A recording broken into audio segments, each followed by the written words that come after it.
اتنی بدبودار بات کی ہے۔ اب انصار وہ ہیں جن کے بارے میں قرآن مجید میں اللہ تعالیٰ فرماتے ہیں کہ انہوں نے دوسروں کو اپنے اوپر فوقیت دی، انہوں نے دوسرے مسلمانوں کے لیے، مہاجروں کے لیے اپنا گھر بار، بیوی بچے، اپنا مال، ہر چیز تقسیم دیا، اور بڑی فضیلت والے لوگ تھے۔ اسی طرح مہاجر تھے جنہوں نے اللہ کے دین کے لیے اپنے گھر چھوڑے، تو اللہ کے نبی کو پتہ چلا تو اللہ کے نبی کہہ رہے ہیں کہ آپ دونوں نے بڑی بدبودار بات کی، حالانکہ انصار اور مہاجر ہونا بڑی فضیلت کی بات تھی۔ تو یہاں پہ ایک بات سمجھ آتی ہے کہ فضیلت تب ہے جب وہ اللہ کے لیے ہے۔ جب آپ اس وجہ سے آپس میں لڑنا شروع ہو گئے کہ میں مہاجروں کا گروہ ادھر اور انصاروں کا ادھر، تو خیر اللہ کے نبی نے ان کی صلح کروا دی۔ یہ بات جب پتہ چلی، اس لڑائی میں صاف ظاہر ہے منافقین بھی اسی گروپ میں تھے۔ میں نے بتایا نا کہ یہ عبداللہ بن ابی بن سلول پیچھے والے خیموں میں تھا۔ کس کو پتہ چلا کہ مہاجرین اور انصار کس طرح آپس میں لڑائی اور بات چیت ہوئی ہے، سبق ویسے آج کا نکال دو آج والا۔ تو اس نے سارے جو ہے نا انصار مدینے والے جو لوگ ہیں ان کو اکٹھا کر لیا، ان سے کہا کہ مجھے ایسے ایسے پتہ چلا ہے، یہ بات ہوئی ہے، تو یہ نا تم لوگوں نے خود ہی کیا ہے، تم لوگوں نے بڑا شوق کے ساتھ ان کو اپنا مال بھی دیا ہے، اپنے باغ بھی دیے ہیں، اور مجھے تو یہ ایسے مثال ہے کہ جیسے اپنے کتے کو کھلا کھلا کے موٹا کرو اور پھر وہی آپ کو کاٹے۔ اب یہ کس کے بارے میں کہہ رہا ہے؟ مہاجرین کے بارے میں۔ مسلمان تو انصار بھی تھے نا۔ اور باتیں کہ اس نے کہا کہ چلو ہم جاتے ہیں، ان کو دیکھ لیتے ہیں، ان کو تو ہم خود کھلاتے ہیں، خود دیتے ہیں، اگر ہم ان کو نہ دیں نا تو یہ ہمیں چھوڑ کے چلے جائیں، اور ابھی ہم مدینے جاتے ہیں تو مدینہ جا کے ہم ان کو، عزت والے ہم ہیں اور یہ ذلیل ہیں، ہم ان کو جا کے نکال دیں گے۔ وہاں پہ جب یہ بات اس نے کی انصار کے ساتھ، تو وہاں پہ ایک چھوٹا سا لڑکا تھا، اس کی عمر تھی 10 سال، اس کا نام تھا زید ابن ارقم۔ زید ابن، وہ بچہ تھا، مسلمان تھا، وہ بھی اسی گروپ میں۔ اس کو یہ بات گوارا نہیں گزری، وہ چلا گیا اپنے چچا کے پاس، اپنے چچا کو جا کر بتایا کہ عبداللہ جو نا وہ یہ کام کر رہا، اور یہ باتیں اس نے کہی ہے کہ مسلمانوں کو، مسلمان ذلیل ہیں، جو مہاجر ہیں وہ ذلیل ہیں، ہم ان کو جا کر نکالیں گے، خود ہم کھلاتے ہیں، خود پلاتے ہیں، اگر ہم ان کو نہ دیں یہ حال ہو جائے۔ وہ چچا ان کا، اب جہاں پہ اللہ کے نبی کا خیمہ لگا ان کو وہاں پہ لے گیا۔ اب یہ بچہ باہر کھڑا ہے، چچا ان کے اندر گئے، حضرت عمر بھی بیٹھے ہیں، ایک دو اور صحابی بیٹھے ہیں، تو انہوں نے اللہ کے نبی کو بتایا کہ اللہ کے نبی یہ بات ہے، یہ بات ہوئی ہے۔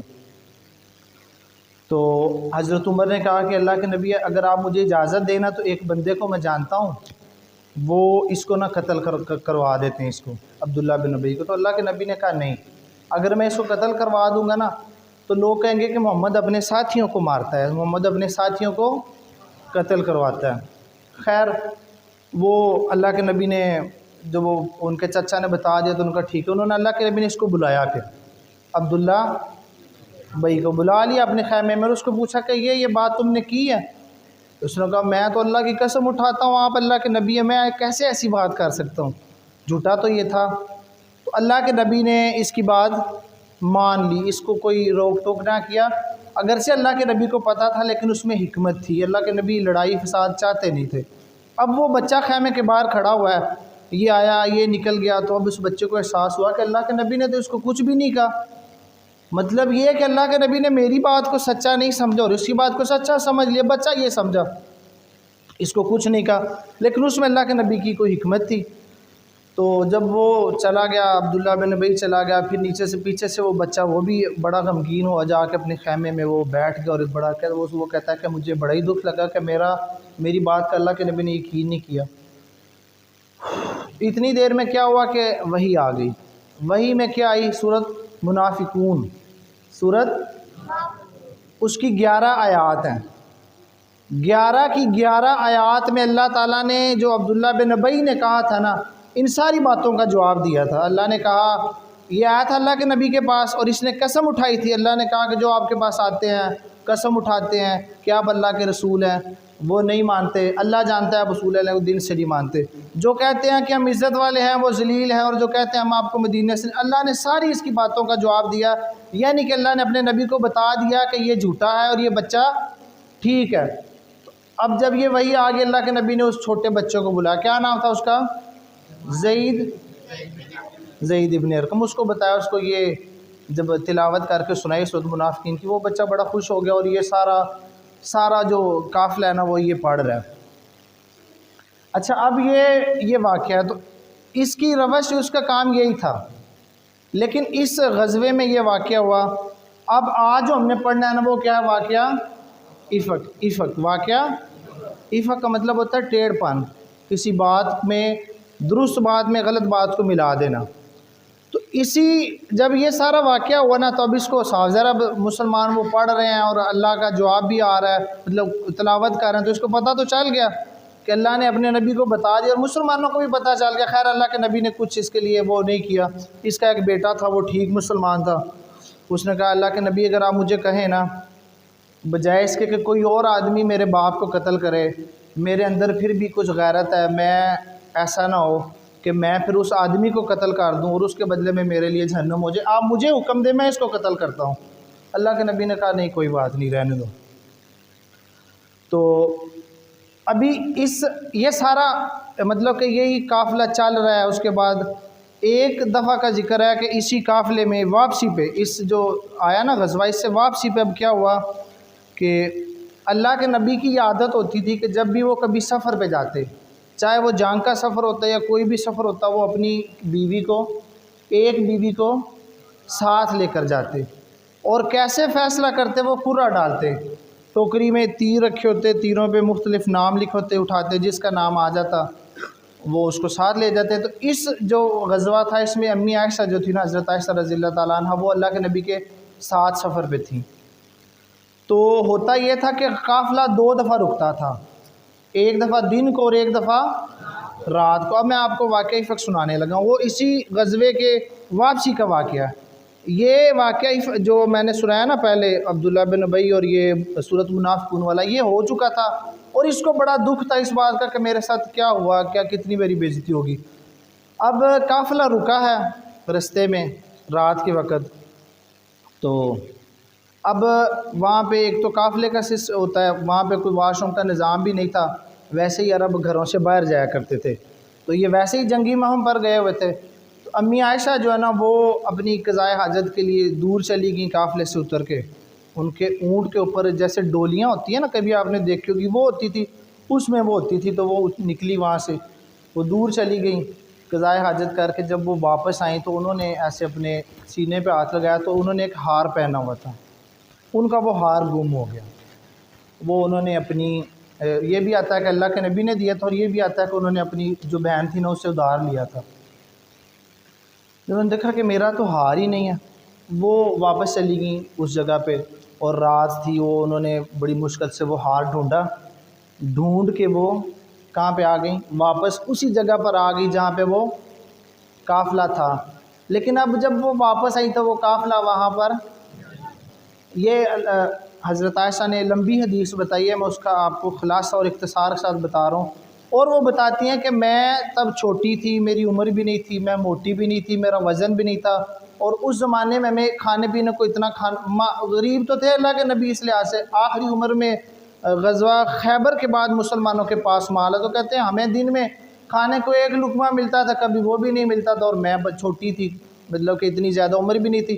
تو جن لوگوں نے میری ڈولی اٹھائی نا، وہ لوگ بھی زیادہ تھے، اور ان کو احساس بھی نہ ہوا، ویسے بھی ان کو پتہ تھا کہ میں تو مطلب کم عمر تھی، کم وزن تھی، میرے وزن کا ان کو احساس ہی نہ، انہوں نے وہ ڈولی اٹھائی اور اونٹ پہ رکھ دی، اونٹ چلا گیا۔ اب امی عائشہ جب وہاں پہ پہنچی تو اب وہ دیکھتی ہیں کہ قافلہ تو یہاں پر ہے نہیں۔ انہوں نے کیا کیا، انہوں نے کہا کہ میں بجائے ادھر ادھر جانے کی میں یہاں پہ بیٹھ جاتی ہوں۔ وہ وہاں پہ بیٹھ گئی، یہاں تک کہ ان کو نیند آ گئی، وہ سو گئی۔ اب ہمارے دور میں تو اب فون ہوتا ہے نا، فون سے ہم کمیونیکیٹ کر لیتے ہیں، تب فون نہیں ہوتا تھا، قافلہ چلتا تھا، کوئی بھی قافلہ، تو ایک آدمی ایک دن کی مسافر سے اس سے آگے جاتا تھا۔ کیوں آگے جاتا تھا؟ کہ اگر کوئی لوٹنے والا آئے تو وہ اس کو دے کر واپس آئے، اور قافلے والوں کو بتا دے کہ آگے کوئی لوٹنے والے، کوئی چور ڈاکو یا جیسے بھی، کیونکہ یہ عام چیز تھی، عرب میں یہ عام چیز تھی ایک دوسرے کو، اور ایک دن کے فاصلے کے پیچھے چلتا تھا، یعنی کہ اگر یہاں پہ قافلہ ہے تو ایک دن کے فاصلے پہ ایک بندہ آگے سفر کرے گا، اور ایک بندہ ایک دن کے پیچھے، جو ایک دن پیچھے ایک دن کے فاصلے کے ساتھ آئے گا۔ اب پیچھے تھے ایک صحابی صفوان رضی اللہ تعالیٰ عنہ، وہ پیچھے تھے، ان کی باری تھی کہ وہ ایک دن کے فاصلے پہ آئے۔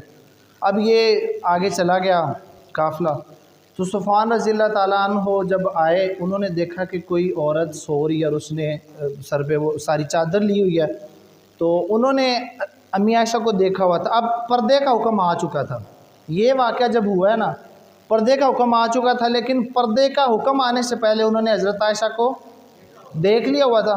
تو جب انہوں نے دیکھا انہوں نے کہا انا للہ و انا الیہ راجعون، یہ تو نبی کی بیوی ہیں۔ جب انہوں نے اتنی بات کی، اس سے زیادہ انہوں نے کوئی بات نہیں کی، تو امی عائشہ جو ہیں وہ بھی اٹھ گئی، انہوں نے اپنے اونٹ کو بٹھایا، وہ اس کے اوپر بیٹھ گئی، انہوں نے اس کی مہار پکڑی اور تیزی کے ساتھ اس اونٹ کو لے جاتے ہوئے، اب قافلہ اس نے صبح کا سٹے کیا ہوا تھا، آگے جس جگہ پر انہوں نے سٹے کرنا تھا وہ جگہ تھی دوپہر کے وقت، تو وہ وہاں پہ پہنچ گئے۔ میں نے آپ کو بتایا تھا کہ قافلے کی اینڈ پہ کون تھا؟ کون تھا؟ عبداللہ بن ابی۔ کیوں تھا؟ کہ اس قافلے میں جنگ جو پہلا غزوہ ہوتا ہے اس میں جنگ تو ہونی کوئی نہیں، اگر ہوئی بھی تو آگے آگے والے لڑ لیں گے، ہم پیچھے مالک نہیں تو ہمیں مل جائے گا۔ اب وہ ادھر سے آ رہے ہیں، اس نے کیا کیا؟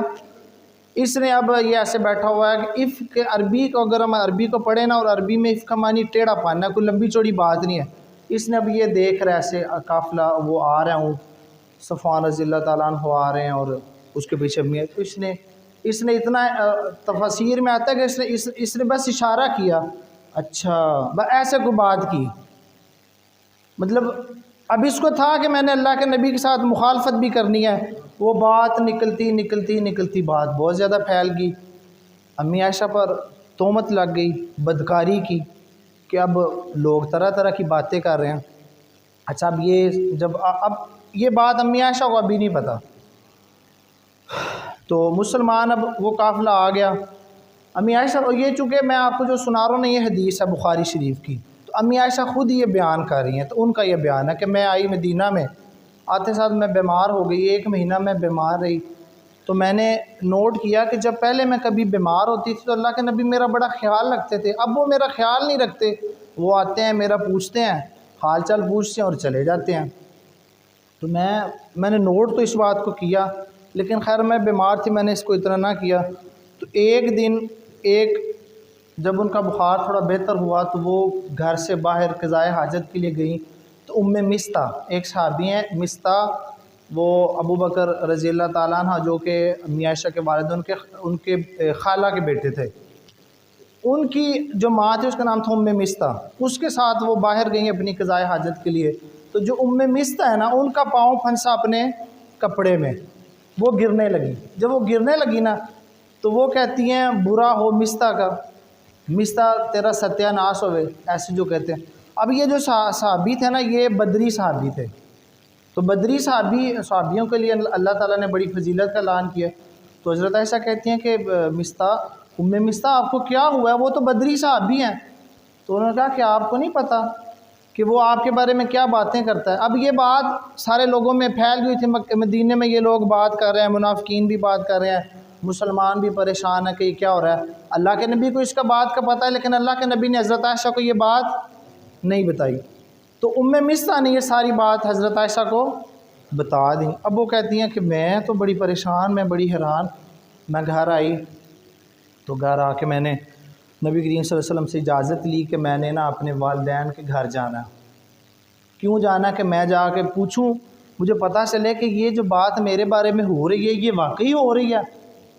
تو اب اگر اللہ تعالیٰ آپ کو لے جائے تو مسجد نبوی میں نا ابھی بھی جہاں پہ نبی کریم صلی اللہ علیہ وسلم کا حجرہ ہے نا اس طرف ابو ایوب صحابہ کے گھر ادھر ہی تھے، اور ابھی جیسے یہ مسجد نبی یہ قبلہ ہے، ویسے اس کا قبلہ اس طرف بنتا ہے کیونکہ وہ شمال کی طرف ہے خانہ کعبہ کے، تو اس طرف نبی کریم صلی اللہ علیہ وسلم کا گھر اور حضرت عائشہ کا حجرہ، اور اس طرف جو نا ابو بکر صدیق کا گھر ہے، اس کا دروازہ بھی مسجد کے اندر ہی کھلتا تھا۔ تو وہ وہاں سے نکلی اپنے گھر میں چلی گئی، جا کے اپنی اماں جی سے کہا کہ میں یہ باتیں سن رہی ہوں، تو کیا یہ باتیں ٹھیک ہیں؟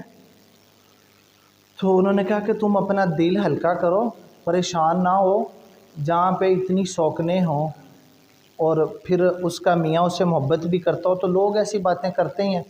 حضرت عائشہ نے کہا کہ یہ باتیں تو لوگ کر رہے ہیں، میری شوقنے تو نہیں کر رہی۔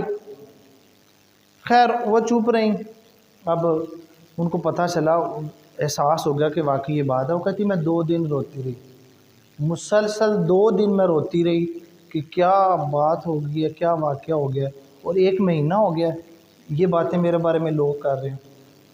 تو کہتے 2 دن نہ میں کچھ کھایا نہ پیا، یہاں تک کہ میرا جو کلیجہ ہے نا وہ پھٹ جائے۔ اب اللہ کے نبی ایک دن، اب وہ کہتی ہیں کہ میں دیکھ رہی ہوں اللہ کے نبی، اب اللہ کے نبی مسجد میں صحابہ سے بات کر رہے ہیں، صحابہ سے بات کریں کیونکہ یہ بات تو پھیل گئی نا۔ تو صحابہ سے اللہ کے نبی کہہ رہے ہیں کہ میرے گھر میں، یعنی کہ جو مجھے پتہ ہے میری بیوی میں خیر ہے، کوئی ایسی برائی میں نے اس میں نہیں دیکھی۔ اللہ کے نبی نے 2 صحابہ سے بات بھی کی اس بارے میں، ایک حضرت علی کے بارے ساتھ بات کی، ایک اسامہ بن زید سے کی شاید۔ تو اسامہ بن زید نے کہا کہ کیونکہ وہ خادم بھی تھے اللہ کے نبی، نے کہا کہ اللہ کے نبی میں نے آپ کے گھر والوں میں صرف خیر دیکھی ہے، میں نے کوئی شر، مطلب کہ امی عائشہ میں ایسی کوئی بات نہیں ہے۔ حضرت علی نے کہا کہ اچھا اب اللہ کے نبی نے کیوں یہ مشورہ لیا؟ اللہ کے نبی کے اوپر ایک اور بوجھ سوار تھا، اور وہ بوجھ دنیا کے کسی اور انسان پر نہیں تھا، وہ کیا تھا کہ دنیا کی ہدایت کا کام کرنا تھا۔ اب اللہ کے نبی 1 ماہ سے پریشان ہے، اور وہی 1 ماہ میں وہی نہیں آئی، وہی آتی تو اللہ بتا دیتے کہ یہ واقعہ اس طرح نہیں۔ تو اللہ کے نبی پریشان ہے کہ میں کیا کروں، میں اس بیوی کو طلاق دے دوں اور بیوی کر لوں؟ تو اللہ کے نبی نے 2 صحابہ سے بات کی، تو زیاد نے کہا کہ اللہ کے نبی خیر یہ کوئی اور ایسی کوئی بات نہیں ہے۔ حضرت علی نے کہا اللہ کے نبی آپ کو کون سی کوئی کمی ہے، آپ کسی اور سے نکاح کر لیں۔ خیر وہ انہوں نے کہا، ایک اور تھی بریرہ تھی، حضرت عائشہ کی خادمہ تھی، وہ غلام تھی، اس کو انہوں نے آزاد کروایا۔ اس سے پوچھا، اس سے بات ہوئی تو اس نے کہا کہ خیر یہ ان کے اندر ایسی کوئی بات نہیں، بات اتنی ہے کہ وہ نوعمر ہے، وہ آٹا گوندتی ہے اور سو جاتی ہے، بکری آ کر آٹا کھا جاتی ہے۔ یہ نہیں کہ حضرت عائشہ آپ کو پتہ نا چھوٹی عمر میں شادی ہو گئی تھی، تو انہوں نے کہا کہ وہ بھولی بالی ضرور ہے پر ایسی کوئی بات اس میں نہیں ہے، یہ الزام ہی ہے۔ ایک اور تھی آمنہ بنت ایسے کچھ تھی، مجھے ان کا نام نہیں یاد، انہوں نے بھی باتیں کی، وہ بھی بیٹھ گئیں۔ تو خیر اللہ کے نبی نے مسجد میں یہ صحابہ سے کہا کہ دیکھو یہ مجھے بڑی تکلیف دے رہا ہے۔ کون؟ عبداللہ بن ابی۔ ایک تو اس نے میرے گھر والوں کے بارے میں یہ بات کی ہے، دوسرا وہ جو صحابی تھے صفوان، ان کو بھی تکلیف ہو رہی ہے۔ صاف ظاہر اگر امی عائشہ پر کوئی انگلی اٹھا رہا ہے تو ان پر بھی تو جھوٹ باندھا جا رہا ہے نا، تو مجھے اس نے بڑی تکلیف دی ہے۔ ایک صحابی سعد تھا نام ان کا، وہ کھڑے ہو کر وہ کہتا ہے کہ اللہ کے نبی اگر تو وہ بندہ، اللہ کے نبی نے نام نہیں لیا تھا، اللہ کے نبی کا یہ مزاج تھا کہ نام لے کر کسی کو اشارہ نہیں کرتے تھے، ویسے بات کی کہ مجھے تکلیف پہنچائی ہے اس بندے نے۔ تو وہ صحابی کھڑے ہو گئے، میں نام اگر دیکھ لوں تو وہ صحابی کھڑے ہو گئے، انہوں نے کہا کہ اللہ کے نبی اگر آپ حکم کریں، اگر وہ بندہ اوس کا ہے نا تو ہم اس کو قتل کر دیں گے، اور اگر خزرج کا ہے نا تو پھر آپ بتائیں ہم اس کا کیا کریں۔ مطلب کہ عصبیت آڑے آ گئی، اپنا قبیلہ کنبہ پھر بھی رعایت کر دی کہ اگر مخالف قبیلے اور کنبے کا تو ہم اس کو قتل کر دیں گے، اور ہمارے قبیلے کا ہوا تو پھر چلو اگر اللہ کے نبی آپ کہیں گے تو ہم کر ہی دیں گے۔ تو ایک اور صحابی کھڑے ہو گئے، وہ دوسرے قبیلوں کا، انہوں نے اب ان دونوں کی آپس میں لڑائیاں اسلام سے پہلے رہتی تھی نا، اوس اور خزرج کی۔ ان کو یہودی کہتے تھے نا کہ اللہ کا نبی آئے گا تو پھر آپ ان کے ساتھ مل کر آپ کو، اور ان کو آپس میں لڑاتے تھے۔ تو وہ اب جب یہ بات ہوئی تو پھر وہ دونوں قبیلے کھڑے ہوئے مسجد کے اندر ہی، وہ ایک دوسرے کو پھر شروع ہو گئے، تم نے قتل نہیں کرنا، تم یہ پھر بات شروع، اللہ کے نبی نے خیر چپ کرایا، بات وہ وہاں پہ ختم ہو گئی۔ اب یہ بات کر کے اب امی عائشہ کہاں پر ہیں؟ اپنے ابو کے گھر میں، وہ یہ سن رہی ہیں سارا، وہ یہ سن رہی ہیں کہ اللہ کے نبی نے کہا کہ مجھے اپنی بیوی میں خیر ہی نظر آتی ہے۔ تو اللہ کے نبی خیر وہ اس کے قتل والا معاملہ ادھر ہی رہ گیا۔ اللہ کے نبی نے جب دیکھا یہ تو آپس میں جھگڑنا شروع ہو گیا، تو ان کو چپ کروا کے وہاں پہ چلے گئے امی عائشہ کے پاس، اور ان سے کہا کہ اشہد اللہ الہ، کلمہ پڑھا، اللہ کی شہادت دی، گواہی دی، اور پھر کہا کہ عائشہ دیکھو اگر تو تم بری ہو، ٹھیک ہے، تو اللہ تمہیں بری کرے گا، اللہ اس کا اظہار کر دے گا کسی نہ کسی طرح، اور اگر تم سے غلطی ہو گئی ہے نا تو تم اللہ سے معافی مانگ لو، اللہ سے توبہ کر لو۔ اب امی عائشہ کہتی ہیں کہ میں جو 2 دن سے رو رہی تھی، مجھے نیند بھی نہیں آ رہی تھی، میں کھانا بھی نہیں کھا رہی تھی، میرا رونا بند ہو گیا، مجھے اس بات کا اتنا دکھ لگا کہ اللہ کے نبی مسجد میں کیا کہہ رہے ہیں اور مجھے آ کے کیا کہہ رہے ہیں، جبکہ ان کو یقین ہے کہ میں ایسا نہیں کر سکتی۔ خیر وہاں پہ ان کے امی بھی بیٹھی ہوئی تھی، ابو بکر ان کے والد بھی بیٹھے ہوئے تھے، تو وہ کہتی ہیں کہ اپنے والد صاحب سے کہتی ہیں کہ آپ دیکھیں ان کو اب جواب دیں میری جگہ پر، ان کو بتائیں میری طرف سے ان کو بولیں، اونچی بولی اللہ کے نبی کے موجودگی میں کہ آپ ان کو بتائیں کہ آپ کی بیٹی ایسی نہیں۔ اب ابو بکر صدیق کہتے ہیں میں اللہ کے نبی کو کیا جواب دوں، چپ کر کے وہ بھی پھر اپنی ماں سے کہا کہ آپ ان کو بتائیں، اللہ کے نبی کو بتائیں میرے بارے میں ان کو بتاتے کیوں نہیں، وہ بھی چپ، وہ کیا جواب دیتی ہے اللہ کے نبی کو۔ تو اب جب یہ بات ہوئی تو امی عائشہ تو پھر رونا شروع ہوگی، اور پھر کہا کیا کہا کہ مجھے پتہ چل گیا ہے تم لوگوں نے یہ بات اتنی سنی ہے کہ یہ بات تمہارے دل میں پختہ ہو گئی ہے، میرا اللہ جانتا ہے میں بری ہوں، اور اگر میں یہ کہہ دوں کہ میں بری ہوں تو آپ نے میری بات نہیں مانی، اور اگر میں کہہ دوں کہ میں ملوث ہوں تو آپ نے مان جانا ہے۔ اچھا اب دیکھو، آپ کو پتا ہے کہ نبی کریم صلی اللہ علیہ وسلم کے سامنے اونچا بولنے سے اللہ نے قرآن میں منع کیا۔ ایک قبیلہ کے لوگ آئے نا تو وہ کہنے لگے محمد محمد، ایسے ایسے بلانا شروع ہو گئے اللہ کے نبی کو، تو اللہ نے کہا قرآن میں فرمایا کہ اپنی آواز نیچی رکھو، ایسا نہ ہو کہ تمہارے اعمال ضائع ہو جائیں۔ اب امی عائشہ بول رہی ہیں اللہ کے نبی کے ساتھ اونچا اونچا، اپنے ابو کو اور اپنے والدین کے بولنے سے بھی منع فرمایا، والدین کے سامنے تو اف بھی نہیں کرنا، لیکن وہ بول رہی ہیں اور اللہ نے کوئی وعید نہیں دی، ان کو کوئی نہیں کہا کہ آپ چپ کریں۔ اصل میں یہ معاملہ ہی ایسا تھا، اس طرف میں نہیں جاتا کہ اس سے کتنی حکمت اور کتنے سبق ملتے ہیں ہمیں، وہ اس طرف تو میں صرف آپ کو واقعہ سنا کے، کیونکہ آگے سلیبس ہمارا آج بڑا لمبا ہے اور اس کو ہم نے انشاءاللہ ختم کرنا ہے۔ تو خیر، اب ایک امی عائشہ کہتی ہیں کہ ایک اور عورت آئی میرے پاس، وہ آ کے میرے پاس بیٹھ گئی اور وہ بھی رونا شروع ہو گئی۔ اس کو یہ عورتوں کی ویسے عادت بھی ہوتی ہے کہ وہ رونے کو ایک رو رہی ہو تو دوسری ساتھ ہی بیٹھ کے رونا شروع ہو جاتی ہے۔ تو وہ کہتے ہیں کہ اب ایسا ہی یہ بات ہوئی، میں نے کہی تو اللہ کے نبی کو وحی کے اثار آنا شروع ہو گئے۔ اللہ کے نبی کو اچھا نہیں، انہوں نے کہا کہ میں نے یہ بات کی کہ آپ کے دل میں، تو اب بہتر ہے کہ میں صبر جمیل کروں۔ صبر جمیل وہ صورت یوسف میں ہے کہ جب یعقوب علیہ السلام کے بیٹوں نے ان کو وہ کرتا دکھایا تھا کہ حضرت یوسف کو بھیڑیا کھا گیا، اور کرتا لا کے دیا تھا کہ یہ آپ کے بیٹے کا کرتا ہے اور بھیڑیے کا اس نے کھا لیا اور یہ خون اس کو لگا ہوا ہے کہ وہ خود لگایا تھا بھیڑیے کو قتل کر مار کے۔ تو وہی جو نا آیت وہی پڑھی، اور امی عائشہ نے کہا کہ میرے لیے اب یہی بہتر ہے کہ میں صبر کروں اور اللہ سے مدد طلب کروں، اور میں دوسری طرف منہ کر کے میں لیٹ گئی۔ اب اللہ کے نبی پر وحی کے اثار آنا شروع ہو گئے، وحی آئی، کتنی آیات؟ 10 آیات سورۃ نور کی۔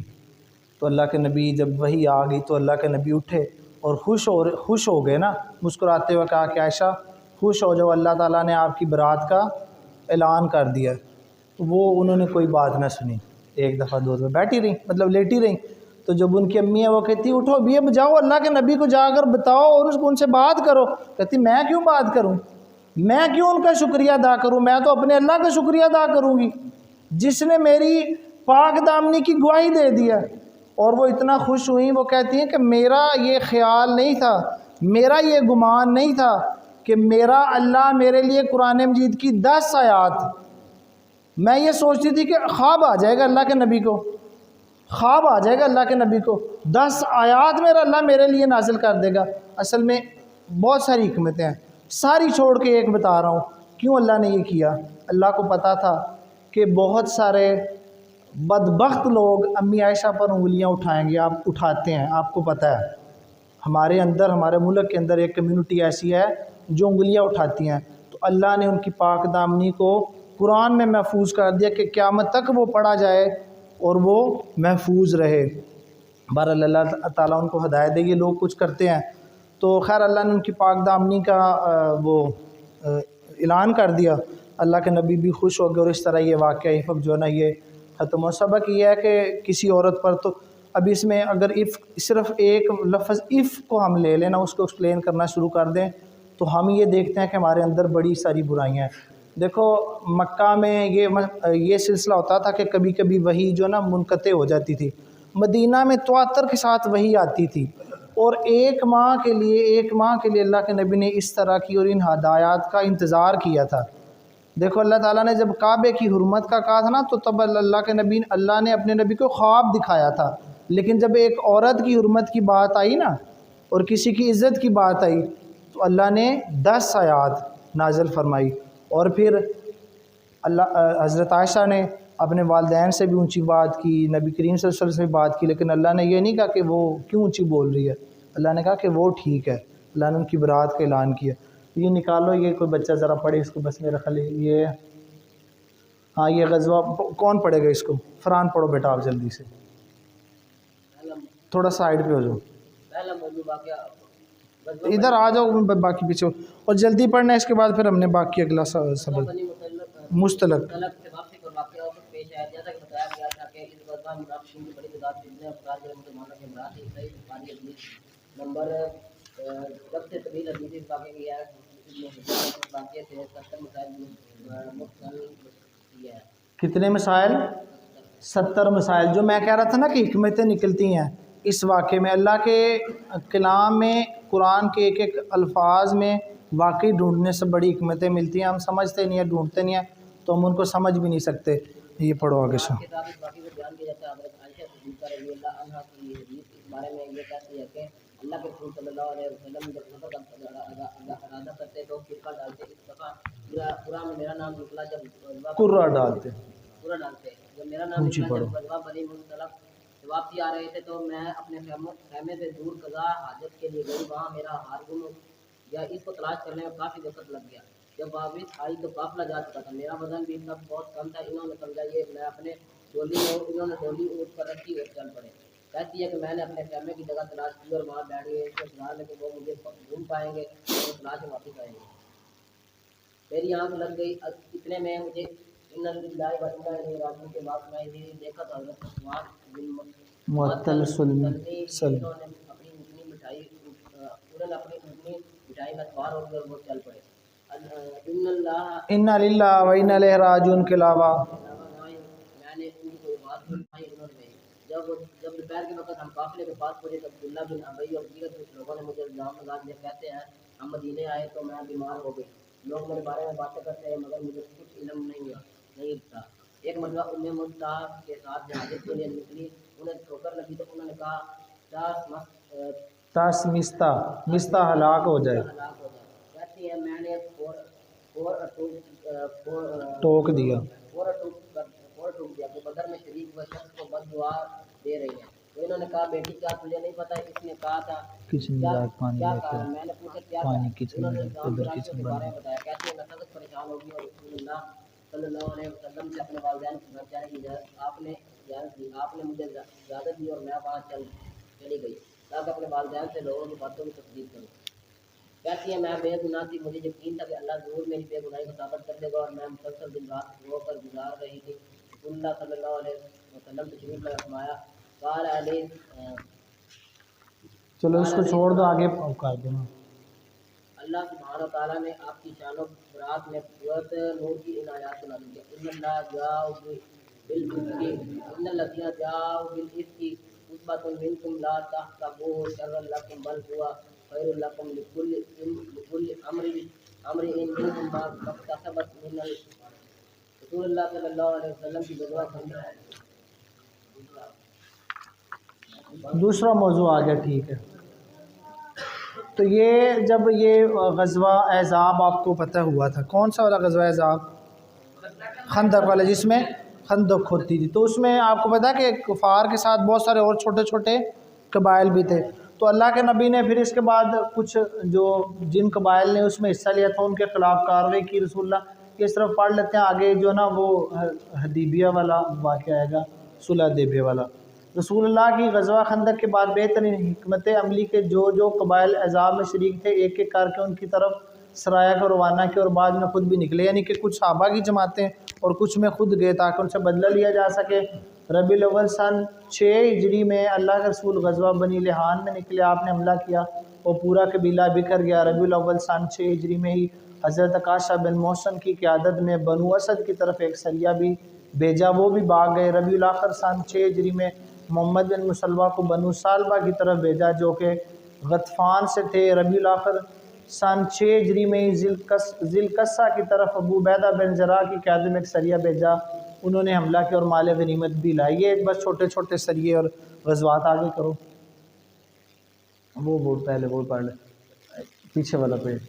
پھر ربیع الاخر سن 6 ہجری میں ہی بنو سلیم کی طرف حضرت زید بن حارثہ کو بھیجا، وہ کامیاب لوٹے۔ جمادی الاول سن 6 ہجری میں ہی حضرت زید کی قیادت میں قریش کے ایک قافلے کو روکنے کے لیے ایک لشکر بھیجا، وہ قافلے کے سب مال اور لوگوں کو قیدی بنا کر ساتھ لے، جن میں ابو العاص بھی شامل تھے۔ ابو العاص کون تھے؟ جو نبی کریم صلی اللہ علیہ وسلم کی بیٹی کے شوہر تھے۔ تو سب مال اور لوگوں کو قیدی بنا کر ساتھ لے، جس میں ابو العاص بھی شامل تھے، جو آپ کی صاحبزادی حضرت زینب کے شوہر تھے اور ابھی تک اپنے دین پر تھے، یعنی کہ اسلام قبول نہیں کیا تھا۔ حضرت زینب نے ان کو پناہ دینی چاہیے، اللہ کے رسول نے سب قیدیوں کو چھوڑ دیا، ساروں کو چھوڑ دیا، ٹھیک ہے، کہ اب میری بیٹی اگر پناہ دے گی تو پھر باقیوں کو بھی میں چھوڑ دیتا ہوں۔ اللہ کے نبی بڑا لحاظ کرتے تھے اپنی بیٹیوں کا، اور پھر انصاف والا معاملہ کرتے تھے۔ یہ نہیں کہ میری بیٹی کا خاوند ہے تو اس کو پناہ دے دی جائے اور باقیوں کو پھر اللہ کے نبی نے سب کو ہی اس وجہ سے چھوڑ دیا۔ تو اور ان کا مال بھی لٹا دیا۔ ابو العاص مکہ گئے، اہل مکہ کو سارا مال لٹایا، اسلام قبول کر ہجرت کر کے۔ اس واقعے کو ان پر یہ اثر ہوا کہ وہ مکہ جا کر کفار کا مال واپس کیا اور پھر وہ اسلام قبول کر کے مدینہ آگے کرو صلح حدیبیہ۔ یہ اب جب یہ واقعہ ہو گیا افق والا، تو میں نے آپ کو بتایا تھا کہ اللہ تعالیٰ نے جب مسلمانوں کو حج کا حکم دیا تھا نا، تو اللہ کے نبی کو خواب آیا تھا۔ وہ میں نے اس تناظر میں بات کی تھی کہ جب عورت کی عزت کی اور تحفظ کی بات آئی تو اللہ نے 10 آیات جب حج کا کہا تو پھر خواب میں کہا۔ اللہ کے نبی کو خواب آیا۔ خواب کیا آیا کہ اب یہ کہاں پہ ہوتے تھے مسلمان؟ مدینہ میں، اور اللہ کا گھر کدھر ہے؟ مکہ میں۔ اللہ کے نبی کو خواب آیا کہ ہم نا مکہ میں عمرہ کر رہے ہیں یا حج کر رہے ہیں، اور دیکھا کہ کچھ لوگوں نے اپنی حلق کروایا، کچھ نے قصر کروایا۔ حلق اور قصر کیا ہوتا ہے؟ عمرہ اور حج کے جو ٹینڈ کروائے جاتے ہیں اس کو حلق کہتے ہیں، اور جو بال کاٹے جاتے ہیں اس کو قصر کہتے ہیں۔ اللہ کے نبی نے صحابہ کو یہ بات بتائی، صحابہ بڑے خوش۔ کیوں خوش؟ کہ اللہ کی طرف سے یہ خوشخبری ہے نا۔ خواب کیا ہوتا ہے نبی کا؟ سچا ہوتا ہے نا، پڑھا ہے نا ہم نے۔ اللہ کی طرف سے یہ حکم آ گیا اور یہ خوشخبری آ گیا کہ اب ہم نے حج یا عمرہ کرنا ہے۔ اور آپ کو پتہ ہے کہ جب آئے تھے، اب یہ کب کس ہجری کا واقعہ ہے؟ 6 ہجری کا۔ تو یعنی کہ 6 سال ہو گیا مسلمانوں کو ہجرت کیے ہوئے، وہ مکہ چھوڑ کے آ چکے ہیں، وہ وہاں پہ نہیں گئے۔ کفار تو ہر سال ایک سال بعد 1.5 سال بعد آ جاتے ان پر حملہ کرنے، تو مسلمان تو وہاں پہ جا ہی نہیں سکتے تھے۔ تو اللہ نے یہ وہی خواب کے ذریعے حکم بھی دیا، خوشخبری بھی دی کہ آپ لوگ جاؤ گے، حج یا عمرہ کرو گے۔ اللہ کے نبی نے صحابہ کو بتایا، وہ بڑے خوش ہو گئے۔ اللہ کے نبی نے اعلان کروا دیا ادھر ادھر کے 700 والے چھوٹے قبیلوں میں بھی۔ تو جو منافقین تھے وہ رہ گئے، انہوں نے کہا بھی ہمیں ہمارے کام ہے، یہ وہ دور والے بھی رہ گئے۔ تقریباً 1400 لوگ جو نا وہ اس کے لیے تیار ہو گئے۔ اللہ کے نبی نے پھر یہ سفر شروع کیا۔ تو ایک جگہ ذوالحلیفہ، ابھی بھی وہاں پہ مسجد ہے، اس کو مسجد میقات کہتے ہیں۔ میقات کیا جگہ ہے؟ میں کچھ چیزیں آپ کو اس سے ہٹ کے بتا دوں۔ ایک ہے حرم۔ حرم کیا ہے؟ حرم وہ حد ہے، مدینہ بھی حرم ہے، مکہ بھی حرم ہے، جہاں پہ کچھ کام آپ نہیں کر سکتے۔ کچھ کام کیا؟ آپ لڑائی نہیں کر سکتے، آپ وہاں سے کوئی گھاس بھی نہیں اٹھا سکتے، شکار بھی نہیں کر سکتے، کسی کو مار نہیں سکتے، کسی کے ساتھ لڑ نہیں سکتے، کیونکہ وہ حرم ہے۔ اللہ نے وہاں پہ کچھ کام حرام کیے ہیں۔ تو اسی طرح مکہ کی ایک حد ہے، اس حد کے اندر کا سارا علاقہ حرم ہے، اور اسی علاقے میں نیکی کا اجر باقی جگہ پر نیکی سے زیادہ ہے۔ نماز پڑھنے کا اجر 1 لاکھ گناہ زیادہ ہے۔ تو وہ ایک مکے کی حد ہے۔ جب ہم عمرہ یا حج پر جاتے ہیں نا تو میقات ہے، وہ مکہ کے چاروں طرف ہے۔ ایک طرف طائف میں ہے، ادھر سے ہم جائیں گے تو وہ سمندر کے اوپر ہے، اس کو یلملم کہتے ہیں۔ طائف میں جائیں تو قرن المنازل ہے، شام والوں کا اور ہے۔ مطلب کہ وہ اللہ نے خانہ کعبہ کے چاروں طرف اس مقام کو، جیسے ہم کہتے ہیں نا کہ ہم نے اگر کسی کو ملنے جانا ہے بادشاہ کو، تو اس کے لیے ایسا لباس ہونا چاہیے، اس کے لیے ایسی وضع کتی ہونی چاہیے، اس طرح کا جوتا ہونا چاہیے۔ تو جب ہم نے اللہ کے گھر جانا تو اللہ کے گھر کے بھی کچھ آداب ہیں۔ تو اللہ کے گھر کے وہ آداب ہم نے کہاں سے شروع کرنے ہیں؟ مقام میقات سے، جہاں سے ہم احرام باندھتے ہیں۔ ہم اپنے بال نہیں کاٹ سکتے، سر پہ کوئی ٹوپی وغیرہ نہیں پہن سکتے، خوشبو نہیں لگا سکتے، اس رستے میں کوئی کسی چیز کا شکار بھی نہیں کر سکتے، ٹھیک ہے۔ تو وہ میقات والی جگہ ہے، اور اس کے بعد حرم کی حد آتی ہے، اور جو وہاں سے گزرے گا وہ احرام باندھے گا۔ احرام 2 کپڑوں کو ہم کہتے ہیں، لیکن احرام بنیادی طور پر کچھ پابندیاں ہوتی ہیں. تو اللہ کے نبی نے ذوالحلیفہ پہ جا کر اپنی اونٹنی کو قلادہ وہ جو پٹا ہوتا ہے، اصل میں یہ جو عرب کے تھے نا، یہ ان میں چوری ڈاکہ بڑا زیادہ تھا. تو بہرحال حرم کی عزت تھی، جو جانور یہ حرم کے لیے اور اللہ کے نام پر وقف کرتے تھے اس کو یہ قلادہ باندھ دیتے تھے، اور اس کی جو اوپر سے نشانی لگا دیتے تھے، تھوڑا کاٹ دیتے تھے، اس کے خون نکل آتا تھا، اور وہ نشانی ہوتی تھی کہ یہ اللہ کے گھر کے لیے ہے، یہ قربانی کے لیے. تو اللہ کے نبی نے وہاں پہ جانوروں کو وہ قلادہ ان کا وہ پٹا باندھا اور وہ نشانی لگا دی کہ یہ اب حرم کے لیے. اب وہ سفر پہ نکل گئے انہوں نے. اب اللہ کے نبی کو یہ پتہ چلا کہ مکے والوں کو یہ بات پتہ چل گئی، اور وہ چاہتے ہیں کہ ہم نے مسلمانوں کو یہاں پہ حرم میں داخل نہیں ہونے دینا. اب ان کو بھی یہ پتہ تھا کہ اگر یہ حدود حرم میں آ گئے تو جنگ کچھ نہ کچھ اللہ کے گھر کا احترام وہ ضرور کرتے تھے. تو اب اللہ کے نبی کو پتہ چلا کہ انہوں نے خالد بن ولید جو ہیں یہ تب اسلام قبول نہیں کیا تھے، ان کی قیادت میں 200 لوگ تھے، وہ رستے میں بٹھائے کفار نے کہ ان کو پکڑنا ہے، ان کو حرم میں داخل نہیں ہونے دینا. ایک دو جگہ پر وہ انہوں نے دیکھا بھی کہ مسلمان جو ہے نا وہ ظہر کی نماز پڑھ رہے ہیں، لیکن انہوں نے حملہ نہ کیا. انہوں نے کہا کہ چلو عصر کے وقت ہم حملہ کریں گے. تو عصر کے وقت اللہ تعالیٰ نے خوف کی نماز جو ہے نا وہ مختصر ہوتی ہے اور باری باری بھی ہم پڑھ سکتے ہیں، تو اس کا حکم جاری کر دیا، ورنہ شاید اس وقت کفار حملہ کرتے اور مسلمانوں پر. اگرچہ مسلمانوں نے یہ فیصلہ کر لیا تھا کہ ہم نے لڑنا نہیں.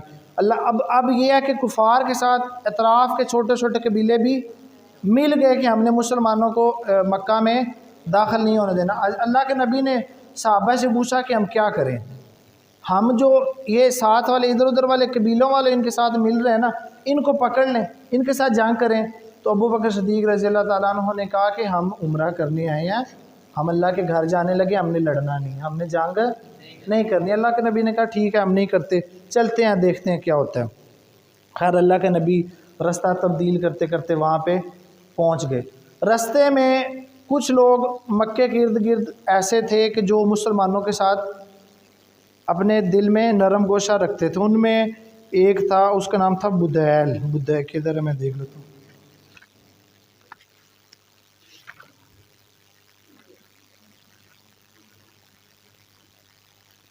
بدیل بن ورقہ. تو وہ آیا، اس نے اللہ کے نبی کو بتایا کہ اللہ کے نبی کفار کو میں دیکھ کے آؤں فلاں جگہ پر وہ اکٹھے ہوئے ہیں، ان کے بیوی بچے ہیں، وہ آپ سے لڑنا چاہتے ہیں. تو اللہ کے نبی نے اس کو کہا کہ میں ان سے لڑوں گا نہیں، میں ان سے بات کروں گا، اگر وہ کوئی شرائط بھی رکھیں گے نا میں ان کی شرائط مان لوں گا، اور اگر وہ لڑنا ہی چاہیں گے تو پھر میں لڑوں گا یہاں تک کہ میری جان چلی جائے. اللہ تعالیٰ کا کوئی یہ تھوڑا سا مسلمانوں کے ساتھ اس قبیلے کے اچھے تعلقات تھے، اور یہ اسلام آنے سے پہلے بھی جو اللہ کے نبی کا جو کنبہ تھا نا اس کے یہ حلیف تھے. اللہ کے نبی نے کہا میں نے ان سے نہ لڑائی نہیں کرنی. تو خیر انہوں نے کہا کہ ٹھیک ہے میں جاتا ہوں، میں قریش کے لوگوں کو جا کر یہ بات بتاتا ہوں. یہ گئے، جا کر قریش کے لوگوں کو بتایا. تو انہوں نے کہا کہ ہم نے آپ کی بات نہیں سننی، ہم نے آپ کی بات نہیں سننی. ایک آدمی انہوں نے بھیجا، 2 آدمی بھیجے. اللہ کے نبی نے کہا کہ ہم لڑنے نہیں آئے، ہم نے آج عمرہ کرنا ہے، کر کے ہم نے واپس چلے جانا ہے. تو خیر وہ نہ مانے. لیکن اللہ کے نبی بھی پہنچتے پہنچتے ایک جگہ ہے، اس کو تنیم کہتے ہیں، وہاں پہ ابھی مسجد عائشہ ہے جہاں سے لوگ عمرہ کا احرام باندھ لیتے ہیں. تو اللہ کے نبی وہاں پہ پہنچ گئے. اب کفار کو پتہ چلا کہ اب چونکہ انہوں نے تو لشکر بھیجے ہوئے تھے نا کہ جا کے ان کو روکنا ہے. خیر ان کو پتہ چلا کہ یہ تو بہت قریب آ گئے ہیں.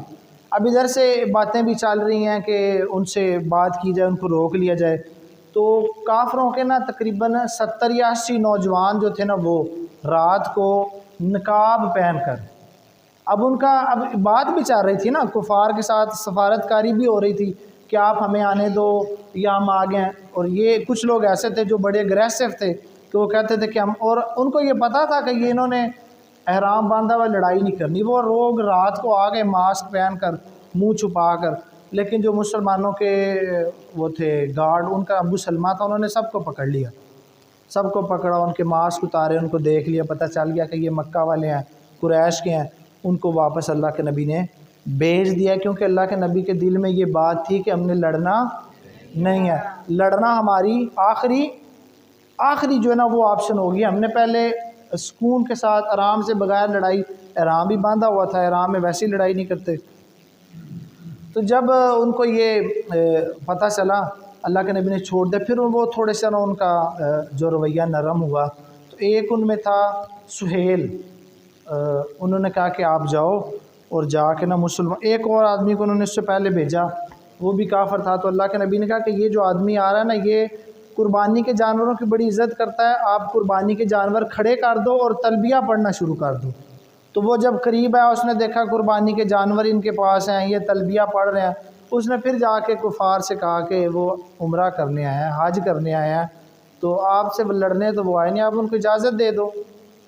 خیر انہوں نے نہ مانی۔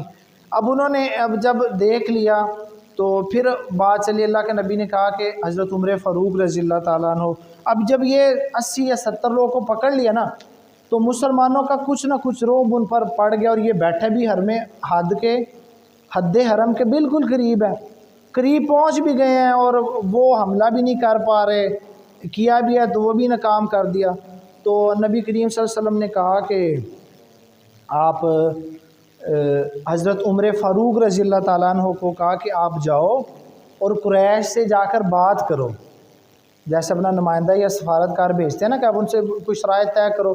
عمر فاروق رضی اللہ تعالیٰ عنہ جو تھے نا، وہ بڑے قوی تھے، جلیل تھے، غصے والے تھے، بڑے بہادر تھے۔ انہوں نے کہا کہ اللہ کے نبی کہ میں اگر جاؤں گا نا تو شاید کوئی ایسی بات ہو جائے جس سے معاملہ گرم ہو جائے، اور میرے لیے میرے کنبے سے اب کوئی کھڑا نہیں ہوگا۔ ڈر نہیں تھا۔ اللہ جو حضرت عمر فاروق نے بڑے طاقتور تھے، بڑے قوی تھے، مسلمانوں نے چھپ کر ہجرت کی تھی، حضرت عمر فاروق نے بتا کر ہجرت کی تھی، کہا تھا میں جا رہا ہوں، جب مکہ سے آئے تھے نا تو کہا تھا میں جا رہا ہوں، مجھے جس نے روکنا ہے روک لو۔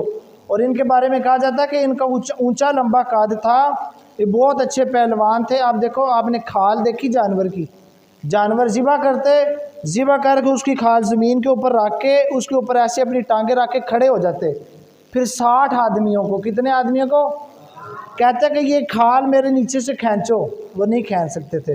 اللہ کے نبی نے حضرت عمر کو کہا تھا کہ عمر تو حجر اسود کا بوسہ لیتا ہے تو خیال رکھا کر، کسی کو کندھے نہ مارا کر، تیرے نیچے آ کے۔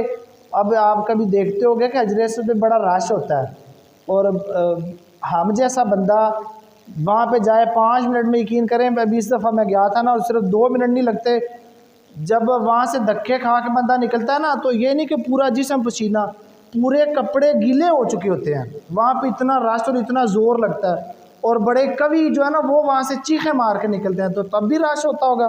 تو اللہ کے نبی نے حضرت عمر سے کہا تھا کہ عمر تو دھیان رکھا کر، تیری وجہ سے کسی مسلمان کو دھکے نہ لگے، تو بڑے قوی تھے۔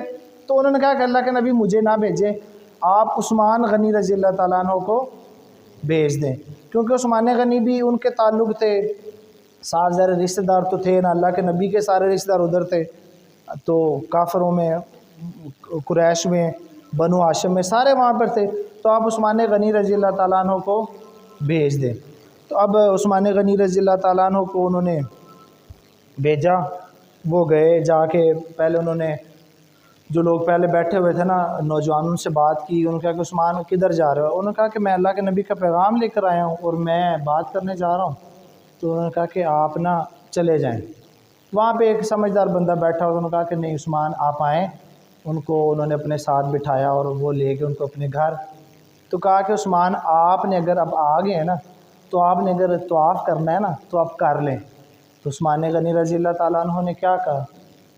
نہیں میں ایسا نہیں کر سکتا کہ میرا نبی پیچھے ہو اور میں طواف کر لوں، یہ محبت تھی نا۔ تو انہوں نے کہا کہ میں نے ایسا نہیں کرنا۔ خیر وہ بات انہوں نے بات کی، ملے، تو بات کرتے کرتے نا دیر ہو گئی ان کو واپس آتے ہوئے، کیونکہ وہاں پہ ان کا کنبہ تھا، خاندان تھا، ملتے۔ اللہ کے نبی نے ان سے یہ بھی کہا تھا کہ عثمان جب آپ جاؤ نا تو مکہ کے کمزور مسلمانوں کو کہہ دینا کہ اب آپ کو اسلام کے لیے تکالیف برداشت کرنی نہیں پڑیں گی، اب وہ وقت آ گیا۔ تو عثمان غنی رضی اللہ تعالیٰ عنہ کو وہاں پہ دیر ہو گئی۔ اب جس جگہ پر مسلمانوں کا پڑاؤ تھا نا وہ جگہ، اس کا نام تھا حدیبیہ، ایک درخت ہے اس کے قریب تھے، اور مسلمانوں کی تعداد 1400 تھی، 1400 تقریباً 1400 یا 1500 مختلف روایات آتی ہیں۔ تو جب دیر ہوگی نا تو یہ افواہ پھیل گئی کہ عثمان غنی رضی اللہ تعالیٰ عنہ کو انہوں نے قتل کر دیا. اللہ قتل نہیں کیا تھا. تو اللہ کے نبی نے کہا کہ آؤ آج ہم موت کے اوپر بیعت کرتے ہیں. اپنا ہاتھ کیا, اوپر ہاتھ رکھا, کہا یہ عثمان کا ہاتھ ہے. یہ پھر 1400 صحابہ سے بیعت لی. ایک بندہ تھا اس قافلے میں منافق, اس نے بیعت نہیں کی. ایک صحابی تھا, انہوں نے 3 دفعہ کی, ایک دفعہ شروع میں لی, ایک دفعہ درمیان میں, ایک دفعہ اینڈ پہ. تو اللہ کے نبی نے جب بیعت لے لی, وعدہ کر لیا کہ اب ہم لڑیں گے یہاں تک کہ ہماری وہ موت پر بیعت ہوئی تھی. پھر اللہ نے کہا کہ ان سب کو, اللہ نے ان کی فضیلت بھی سب کو اللہ نے بخش دیا اور بتایا کہ وہ جماعت جس نے موت پر بیعت. اب یہ بیعت ہو گئی تو عثمان غنی رضی اللہ تعالیٰ عنہ بھی ادھر سے آ گئے. لیکن اس بیعت کا فائدہ کیا ہوا؟ جب کفار کو یہ بات پتہ چلی نا, اب پہلے مسلمان کیا کہہ رہے تھے کہ ہم نے لڑنا, اور وہ لڑنا چاہ رہے تھے. مسلمان کہہ رہے ہیں ہم نے لڑنا نہیں, ہم جو کر رہے ہیں ہمیں وہ کرنے دو. وہ کہہ رہا ہے نہیں, ہم نے آپ کو آنے نہیں دینا, ہم نے لڑنا ہے. جب یہ بیعت ان کو پتہ چلا کہ اب تو مسلمانوں نے اپنا نظریہ بدل لیا, وہ تو موت پہ انہوں نے بیعت کر لیا, تو اب جنگ ہوگی. جنگ اب روب تو ان کے دل میں تھا نا. پہلے کتنی جنگیں وہ ہار کے آئے تھے, کتنے بڑے بڑے لشکر گئے تھے اور وہ ذلیل و خوار ہو کر واپس آئے تھے. تو انہوں نے کہا کہ اب بات کرنی پڑے گی. انہوں نے پھر ایک آدمی تھا سہیل, اس کو بھیجا. وہ آیا اللہ کے نبی کے پاس اور کہا کہ میں بات کرنے ہیں. بات کی, کچھ ٹرمز اینڈ کنڈیشنز نا, وہ شرائط طے ہو گئی. شرائط کیا تھی؟ انہوں نے اس کو یہ کہہ کر بھیجا تھا کہ تم نے ایک بات کا لازمی خیال رکھنا ہے کہ مسلمان اس دفعہ حج نہ کر سکیں. کہ اگر انہوں نے کر لیا تو دنیا میں یہ بات پھیل جائے گی کہ مسلمانوں نے جبرن ان سے طاقت کے ساتھ وہ حرم میں بھی داخل ہو گئے. اب وہ گئے اللہ کے نبی سے بات کی. اللہ کے نبی نے کہا چلے شرائط طے ہوگی کہ جی 10 سال جنگ بندی رہے گی, 10 سال جنگ نہیں ہوگی. مسلمان اس دفعہ نہیں آئیں گے, اگلے سال آئیں گے. 3 دن کے لیے ان کو حرم میں آنے کی اجازت مل جائے گی. اور ایک یہ تھا کہ جو مکہ سے کوئی مسلمان بھاگ کر اپنے کسی سردار یا جیسے کسی کے ماتحت ہے اس کی اجازت کے بغیر مدینہ جائے گا تو مسلمان اس کو واپس کریں گے. اور اگر مدینہ سے کوئی کافر چلا جائے, کوئی مرتاد چلا جائے, کوئی منافق چلا جائے تو وہ مسلمانوں کو واپس نہیں کیا جائے گا. کچھ اس طرح کی شرائط تھی. تو اللہ کے نبی نے یہ بات مان لی. صحابہ اس پر ایگری نہیں تھے, وہ راضی نہیں تھے. مطلب وہ میں آگے جا کے بتاتا ہوں کہ پھر کیا ان کا پوائنٹ آف ویو تھا. خیر اللہ کے نبی نے یہ بات مان لی. تو حضرت علی سے کہا گیا کہ آپ یہ لکھیں, یہ معاہدہ جو ہوا ہے یہ آپ لکھیں. تو حضرت علی جب لکھنے لگے, اوپر لکھا بسم اللہ الرحمن الرحیم. تو وہ سہیل کیا کہتا, وہ کہتا کہ ہم نہیں جانتے رحمان کون ہے. اللہ کو تو نہیں مانتے تھے نا, اللہ کو مانتے تھے لیکن اس اللہ کو نہیں مانتے تھے جس کو ہم مانتے ہیں. وہ کہتے تھے کوئی نہ کوئی اللہ ضرور ہے, اس کے لیے یہ جو بت شت ہیں یہ سارے ہمارے اس کے سفارشی ہیں. وہ یہ کہتے تھے شفاؤنا, یہ ہمارے سفارشی ہیں. تو کہتے ایسے نہیں لکھو, بسم اللہ الرحمن الرحیم نہیں لکھو, آپ لکھو بسمک اللہم, بسمک اللہم, اے اللہ تیرے نام کے ساتھ شروع کرتے ہیں, بسمک اللہم. تو اللہ کے اب جب صحابہ نے یہ سنا تو کہا سبحان اللہ سبحان اللہ. اچھا آپ کو بڑا مختلف لگا ہوگا سبحان اللہ کیوں کہا, کیونکہ ہم تو سبحان اللہ ویسے کہتے ہیں. تو عرب کا یہ معمول تھا کہ جب کوئی بات غیر معمولی ہوتی تھی نا تب وہ سبحان اللہ کہتے تھے. ہم تو مولوی صاحب جب طرز لگاتے ہیں تو ہم سبحان اللہ کہہ رہے ہوتے ہیں, پتہ چل نہیں رہا وہ کیا کہتے. تو انہوں نے کیا کہا سبحان اللہ کہ اللہ پاک ہے, یہ جو بات کر رہے ہیں یہ غلط بات ہے. سبحان اللہ کا کیا مطلب ہے کہ یہ جو بات کر رہا ہے یہ غلط بات کر رہا ہے, اللہ اس سے پاک ہے. اللہ کے نبی نے کہا خیر کوئی بات نہیں, ہمیں پتہ ہے, ہم مانتے ہیں. یہ نہیں مانتے. انہوں نے کہا ہم تو نہیں نا مانتے, اگر ہم یہ بات مان لیں تو پھر آپ کی ہماری جنگ کس بات کی. اگر ہم اس اللہ کو مان لیں تو پھر آپ کی اور ہماری جنگ کس بات کی. اللہ کے نبی نے کہا چلیں ٹھیک ہے, وہ بات ہوگی. پھر آگے لکھنا شروع کر دیا محمد رسول اللہ. پھر اس نے کہا کہ بھئی ہم نہیں مانتے, ہم تو محمد ابن عبداللہ کو مانتے ہیں. اگر ہم آپ کو اللہ کا نبی مان لیں تو پھر جنگ کس بات کی, ہماری لڑائی کس بات کی. اللہ کے نبی نے پھر حضرت علی سے کہا کہ علی اس کو تبدیل کر دو. حضرت علی نے کہا کہ اللہ کے نبی میں یہ کام نہیں کر, تھوڑا پانی ڈال کے دینا. اللہ کے نبی نے, حضرت علی نے کہا کہ میں نہیں یہ کر سکتا. تو دیکھو اللہ کے نبی نے خود اس کو مٹایا, خود اس کو مٹا کر پھر خود لکھا محمد ابن عبداللہ. بس اتنا ہی دے دو.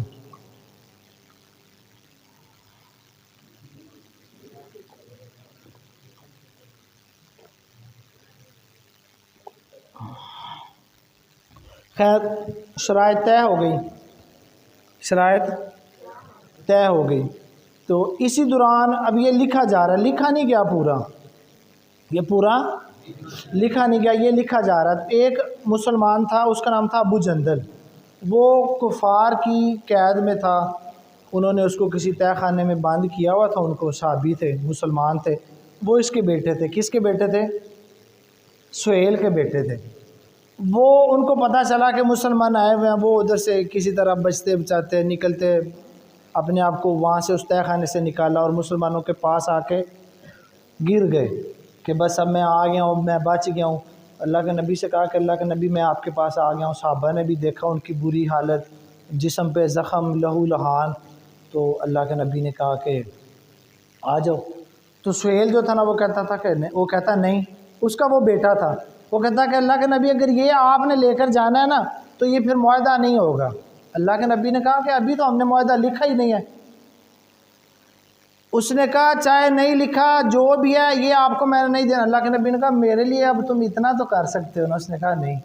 اللہ کے نبی کہا اب اللہ کے نبی منتیں کر رہے ہیں اس کی، لیکن بتانا یہاں پہ کیا مقصود ہے کہ بات جو اللہ کے نبی نے کہہ دی نا اس پر وہ قائم رہے، معاہدہ ہوگا۔ وہ جو ابو جندل ہیں وہ کہہ رہے ہیں کہ مسلمانوں میری طرف دیکھو، یہ مجھے پھر زیادہ جیتے دیں گے، میرا کیا حال کریں گے۔ تو جو اس کا والد تھا اس نے اس کو تھپڑ مارا، اس کو یہاں سے پکڑ لیا اور کہا کہ میں تجھے ساتھ لے کر جاؤں گا۔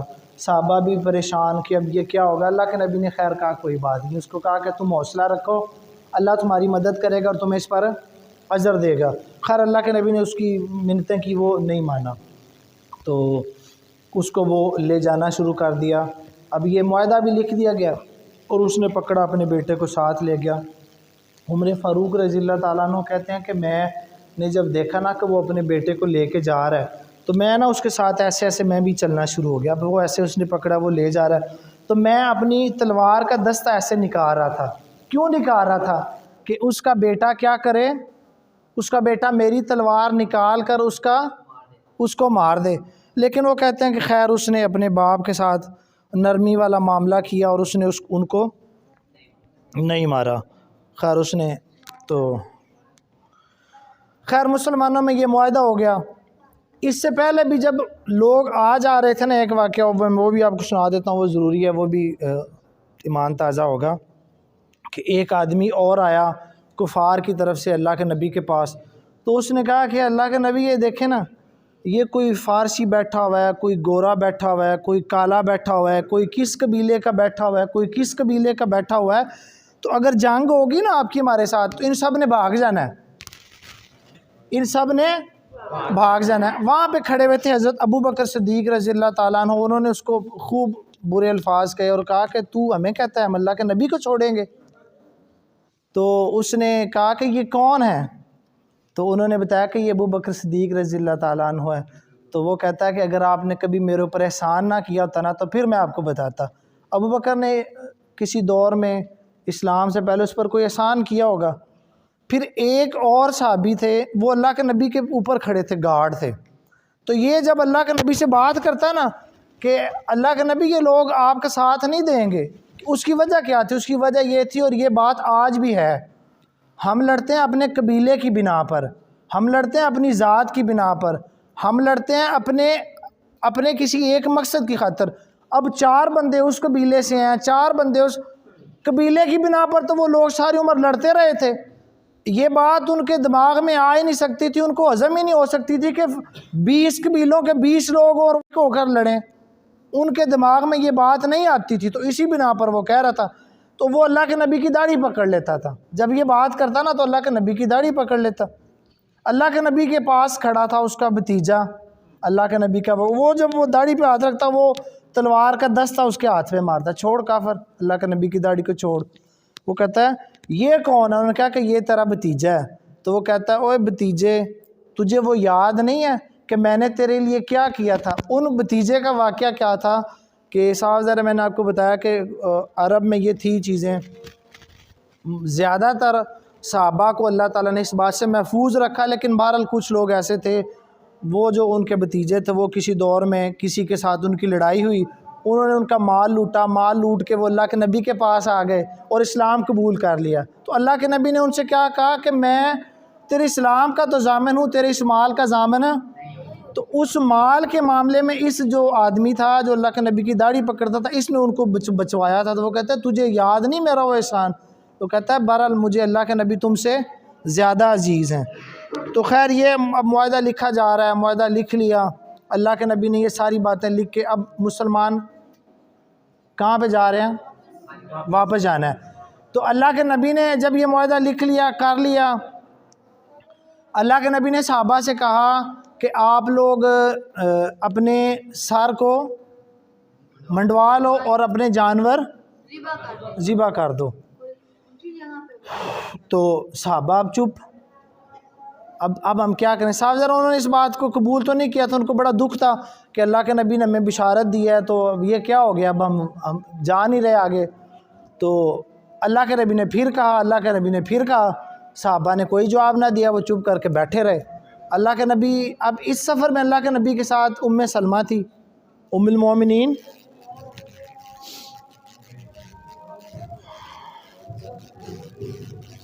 کہاں پہ تھے ہم؟ میں تھوڑا سا کیونکہ وہ اس لائٹ جب گئی تھی تب ہم کہاں پہ تھے؟ وہ آیا تھا، کون آیا تھا؟ نہیں دوسرا وہ جو آیا تھا۔ ہاں چلو وہ واقعہ خیر جتنا نکل گیا۔ تو اب اللہ کے نبی نے صحابہ سے کہا کہ آپ، لائٹ آ گئی ہے؟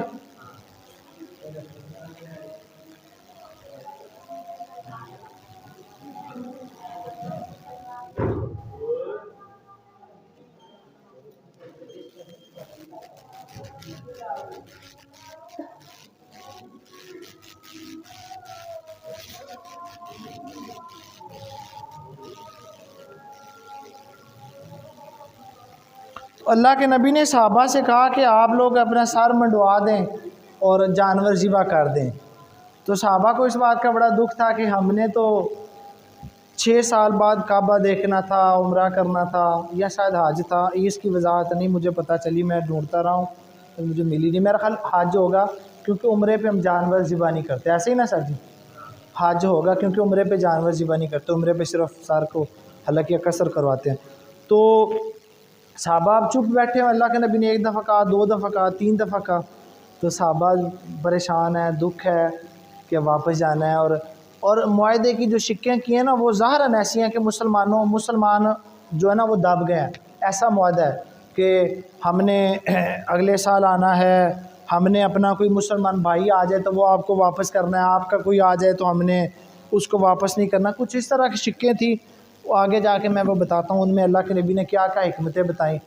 تو صحابہ کو دکھ تھا، وہ انہوں نے اللہ کے نبی کی بات 3 دفعہ کہنے کے باوجود وہ نہیں اٹھے، جانور ذبح نہیں کیے۔ تو اللہ کے نبی اپنی بیوی کے پاس ام المومنین حضرت سلمہ کے پاس گئے اور ان کو ساری بات بتائی۔ تو انہوں نے کہا کہ اللہ کے نبی کوئی مشکل بات نہیں ہے، آپ ایک کام کریں، آپ جا کے اپنا سر منڈوا دیں اور اپنا جانور ذبح کر دیں۔ تو یہ کیسے ہو سکتا ہے کہ آپ ایک کام کریں صحابہ نہ کریں؟ یہ کوئی ہم تو نہیں ہے نا، ایسے ہی وہ صحابہ نہیں تھے، اللہ نے ان کو ایسے ہی نہیں افضل کہہ دیا، اللہ نے ایسے ہی نہیں کہہ دیا میں ان سے راضی ہو گیا وہ مجھ سے راضی ہو گئے۔ تو اللہ کے نبی اٹھے اور جا کے سر منڈوایا، اپنا جانور ذبح کیا۔ اونٹ ایک اس میں ایسا اونٹ بھی تھا جو ابو جاہل کا تھا، اس کے ناک میں چاندی کی نکیل تھی، اور وہ اس لیے ذبح کیا کہ کفار کو پتہ چلے۔ اور ایک اس میں بات جو ہے نا، یہ گوشت بھی جانا تھا کافروں کے پاس۔ آپ دیکھیں کہ جب پہلی قربانی ہوئی، جب پہلے حج کی قربانی ہوئی تو اس کا گوشت بھی کفار کے پاس جانا تھا۔ تو اب پھر صحابہ اٹھے صاحب، انہوں نے بھی کیا، اب وہ بوجھل دل کے ساتھ یہ کر رہے ہیں، قربانیاں کر دی۔ اب ایسے وہ صحابہ کہتے ہیں کہ ایسے ہمیں لگ رہا تھا کہ ہم ایک دوسرے کو کھا جائیں گے، ایک دوسرے کو مار دیں گے، ایک دوسرے کے ساتھ لڑ رہے ہیں، کام تو یہ کر رہے ہیں لیکن دل اتنے بوجھل ہیں۔ خیر یہ کام کر کے جو واپسی کے لیے نکلے تو عمر فاروق کا میں نے آپ کو بتایا کہ وہ ذرا جری تھے، جنگجو تھے، اور وہ کہتے تھے جب وہ اسلام قبول کیا تو کہا میں دیکھتا ہوں کون آج مسلمانوں کو کعبہ میں نماز پڑھنے سے روکتا ہے۔ پھر پہلی دفعہ مسلمانوں نے کعبہ میں نماز بھی جا کر پڑھی تھی۔ تو وہ اب اللہ کے نبی جا رہے ہیں اپنے اپنے گھوڑوں پر سوار، تو عمر فاروق رضی اللہ تعالیٰ عنہ اپنے گھوڑا تھوڑا تیز کیا، اللہ کے نبی کے گھوڑے کے برابر گھوڑا کیا اور کہا کہ اللہ کے نبی آپ نے تو کہا تھا کہ ہم حج کریں گے. تو اللہ کے نبی نے کہا کوئی بات نہیں انشاءاللہ کریں گے. کہا کہ کیا ہم حق پر نہیں ہیں؟ اللہ کے نبی نے کہا ہم حق پر ہیں. کیا وہ باطل پر نہیں ہے؟ اللہ کے نبی نے کہا وہ باطل پر ہے. کہا کیا ہمارے مقتولین یعنی کہ ہمارے شہداء جنت میں نہیں جائیں گے؟ کہا جائیں گے. کہا کیا ان کے مقتولین جہنم میں نہیں جائیں گے؟ کہا جائیں گے. تو کہا پھر ہم کیوں اتنے دب گئے ہیں؟ ہم نے کیوں اتنا دب کر ان سے معاہدہ کیا ہے؟ تو اللہ کے نبی نے کہا کہ میں اللہ کا نبی ہوں، میں اللہ کی نافرمانی نہیں کر سکتا. تو انہوں نے کہا کہ اللہ کے نبی آپ نے تو کہا تھا کہ ہم حج کریں گے. تو اللہ کے نبی نے کہا میں نے کہا تھا ہم کریں گے. تو کہا مجھے یہ بتاؤ یہ کہا تھا کہ اسی سال کریں گے؟ یہ تو کہا تھا کریں گے اور کریں گے، تو یہ تو نہیں کہا تھا کہ اسی سال کریں گے. اللہ کے ہر معاملے میں حکمت ہوتی ہے اور اللہ کا نبی بڑی حکمتیں جانتا ہے. سارے کام غصے سے تو نہیں ہوتے نا. بہرحال اس معاہدے میں مسلمانوں کے لیے بڑی عظیم فتح تھی. میں ابھی 2-3 پوائنٹ آپ کو بتاتا ہوں جو موٹے موٹے ہیں. تو وہ عمر فاروق رضی اللہ تعالیٰ عنہ انہوں نے اپنا گھوڑا پیچھے کر لیا. یہی باتیں جا کے ابو بکر صدیق رضی اللہ تعالیٰ عنہ سے کہیں، انہوں نے بھی یہی جواب دیے جو اللہ کے نبی نے. ایک بات انہوں نے اور کی، انہوں نے کہا کہ پریشان نہ ہو، اللہ کے نبی کے پیچھے چلتا رہو یہاں تک کہ تجھے موت آ جائے، تو حق پر ہے، اللہ کے نبی حق پر ہے. اچھا اب جو تھوڑا سا احساس ہوا عمر فاروق رضی اللہ تعالیٰ عنہ کو کہ یہ تو میں نے اللہ کے نبی کی شان میں کہیں گستاخی تو نہیں کر دی، میں اتنے یہ سوال میں نے کیے ہیں، باقی صحابہ بھی تو بوجھل دل کے ساتھ وہ ماننے ہیں، میں چپ ہے، میں نے جا کے ان سے پوچھ لیا. ابھی وہ پھر تھوڑا گھوڑا تیز کیا، اللہ کے نبی کے گھوڑے کے ساتھ گھوڑا کیا اور کہا اللہ کے نبی میں نے بات کرنی ہے. اللہ کے نبی چپ، پھر گھوڑا پیچھے کر لیا. پھر تھوڑی دیر بعد پریشان ہوئے کہ اب یہ کیا ہو جائے، یہ نہ ہو کہ عمر بھائی آ جائے تیرے مال ضائع. پھر میں نے گھوڑا آگے کیا، پھر میں نے کہا اللہ کے نبی میں نے بات کرنی ہے. اللہ کے نبی چپ نہیں بولے، پھر پیچھے کر لیا. تیسری دفعہ بھی پھر ایسے کیا، اللہ کے نبی پھر بھی چپ رہے. پھر کہتے ہیں میں پیچھے آ گیا اور مجھے بڑا دکھ رہا اس کے بعد بھی ساری عمر. پھر میں پیچھے چلا گیا تو تھوڑی دیر بعد مجھے اللہ کے نبی نے بلایا، مجھے اللہ کے نبی نے بلایا اور کہا، پھر اللہ تعالیٰ نے سورہ فتح مبین، اللہ تعالیٰ نے کہا کہ یہ تمہاری فتح ہے، واضح فتح ہے. حضرت عمر فاروق کو بتایا. اب وہ دکھ میں تھے، پریشان تھے، لیکن جب اللہ کی یہ وحی آ گئی کہ یہ واضح فتح ہے تو حضرت عمر فاروق کو اللہ کے نبی نے بتایا تو کہا کہ اللہ کے نبی یہ واضح فتح ہے؟ تو اللہ کے نبی نے کہا ہاں اللہ نے کہا کہ یہ واضح فتح ہے، فتح مبین ہے. تو کہا پھر مجھے تو خوش ہونا چاہیے، میرے لیے تو اس سے خوشگوار بات ہی کوئی نہیں. تو پھر صحابہ کہتے ہیں اللہ کے نبی بھی ہنس رہے تھے، ہم بھی ہنس رہے تھے. یہ قرآن ہے، جو یہ قرآن کو سمجھنے والوں کے لیے قرآن اثر کرتا ہے. تو کہتے ہیں ہم وہ جو پہلے ایسے تھے جیسے پتہ نہیں کیا ہو گیا، اب ہم خوش ہیں، ہنس رہے ہیں، اس کو اللہ کا شکر ادا کر رہے ہیں کہ اللہ آپ نے فتح مبین دے دی. اب 1-2 حکمتیں میں اس میں بتاتا ہوں. دیکھو کفار اس سے پہلے مسلمانوں کو طاقت نہیں مانتے تھے، اس سے پہلے مسلمانوں کو کوئی طاقت نہیں مانتے تھے. تو جب وہ پیپر پہ آ گئے، انہوں نے ایک معاہدہ کر لیا، تو اس کا مطلب انہوں نے مسلمانوں کو کوئی طاقت مان لیا. اور اس معاہدے میں انہوں نے اپنی امان مانگی ہے کہ 10 سال آپ نے ہمارے ساتھ جنگ نہیں کرنی، مطلب یہ کہ ان کو ڈر تھا. اچھا اب 2 شکیں ایسی ہیں کہ جس کو دیکھ کے ہم بھی سوچتے ہیں کہ یہ تو بڑی مطلب کہ مسلمانوں کو یہاں پہ ناکامی ہوئی ہے. وہ کیا کہ اگر کوئی مسلمان مکہ سے آئے گا تو وہ مدینہ والے اس کو اللہ کے نبی یعنی کہ واپس کریں گے، اور اگر کوئی مدینہ سے جائے گا تو وہ کفار کے پاس رہے گا. تو اللہ کے نبی نے بتایا کہ اس میں بھی جو حبشہ کا تذکرہ نہیں کیا، جن لوگوں نے ہجرت حبشہ کی تھی نا وہ ابھی بھی حبشہ میں ہے. تو اللہ کے نبی نے کہا کہ پریشان نہ ہو، جو مسلمان وہاں سے چھوٹ جائے گا وہ اگر مدینہ نہیں آتا تو حبشہ تو جا سکتا ہے نا، حبشہ کا تذکرہ ہم نے نہیں کیا. اور جو ادھر سے جاتا ہے تو جو اسلام چھوڑ کے جاتا ہے وہ جدھر مرضی جائے، ہمیں اس کی کیا پرواہ. بھئی کوئی مسلمان اللہ کے نبی کو چھوڑ کے کیوں کفار کے پاس جائے گا؟ جو جائے گا وہ مرتد ہو کر ہی جائے گا نا، تو اس کو ہم نے کیا کرنا ہے مسلمانوں نے. اچھا ابھی یہ ہو رہا تھا تو کچھ عورتیں جو تھیں نا وہ مکہ سے ہجرت کر کے اللہ کے نبی کے پاس آ گئیں. تو کفار آئے، انہوں نے کہا کہ آپ یہ عورتیں ہمیں واپس کر دیں.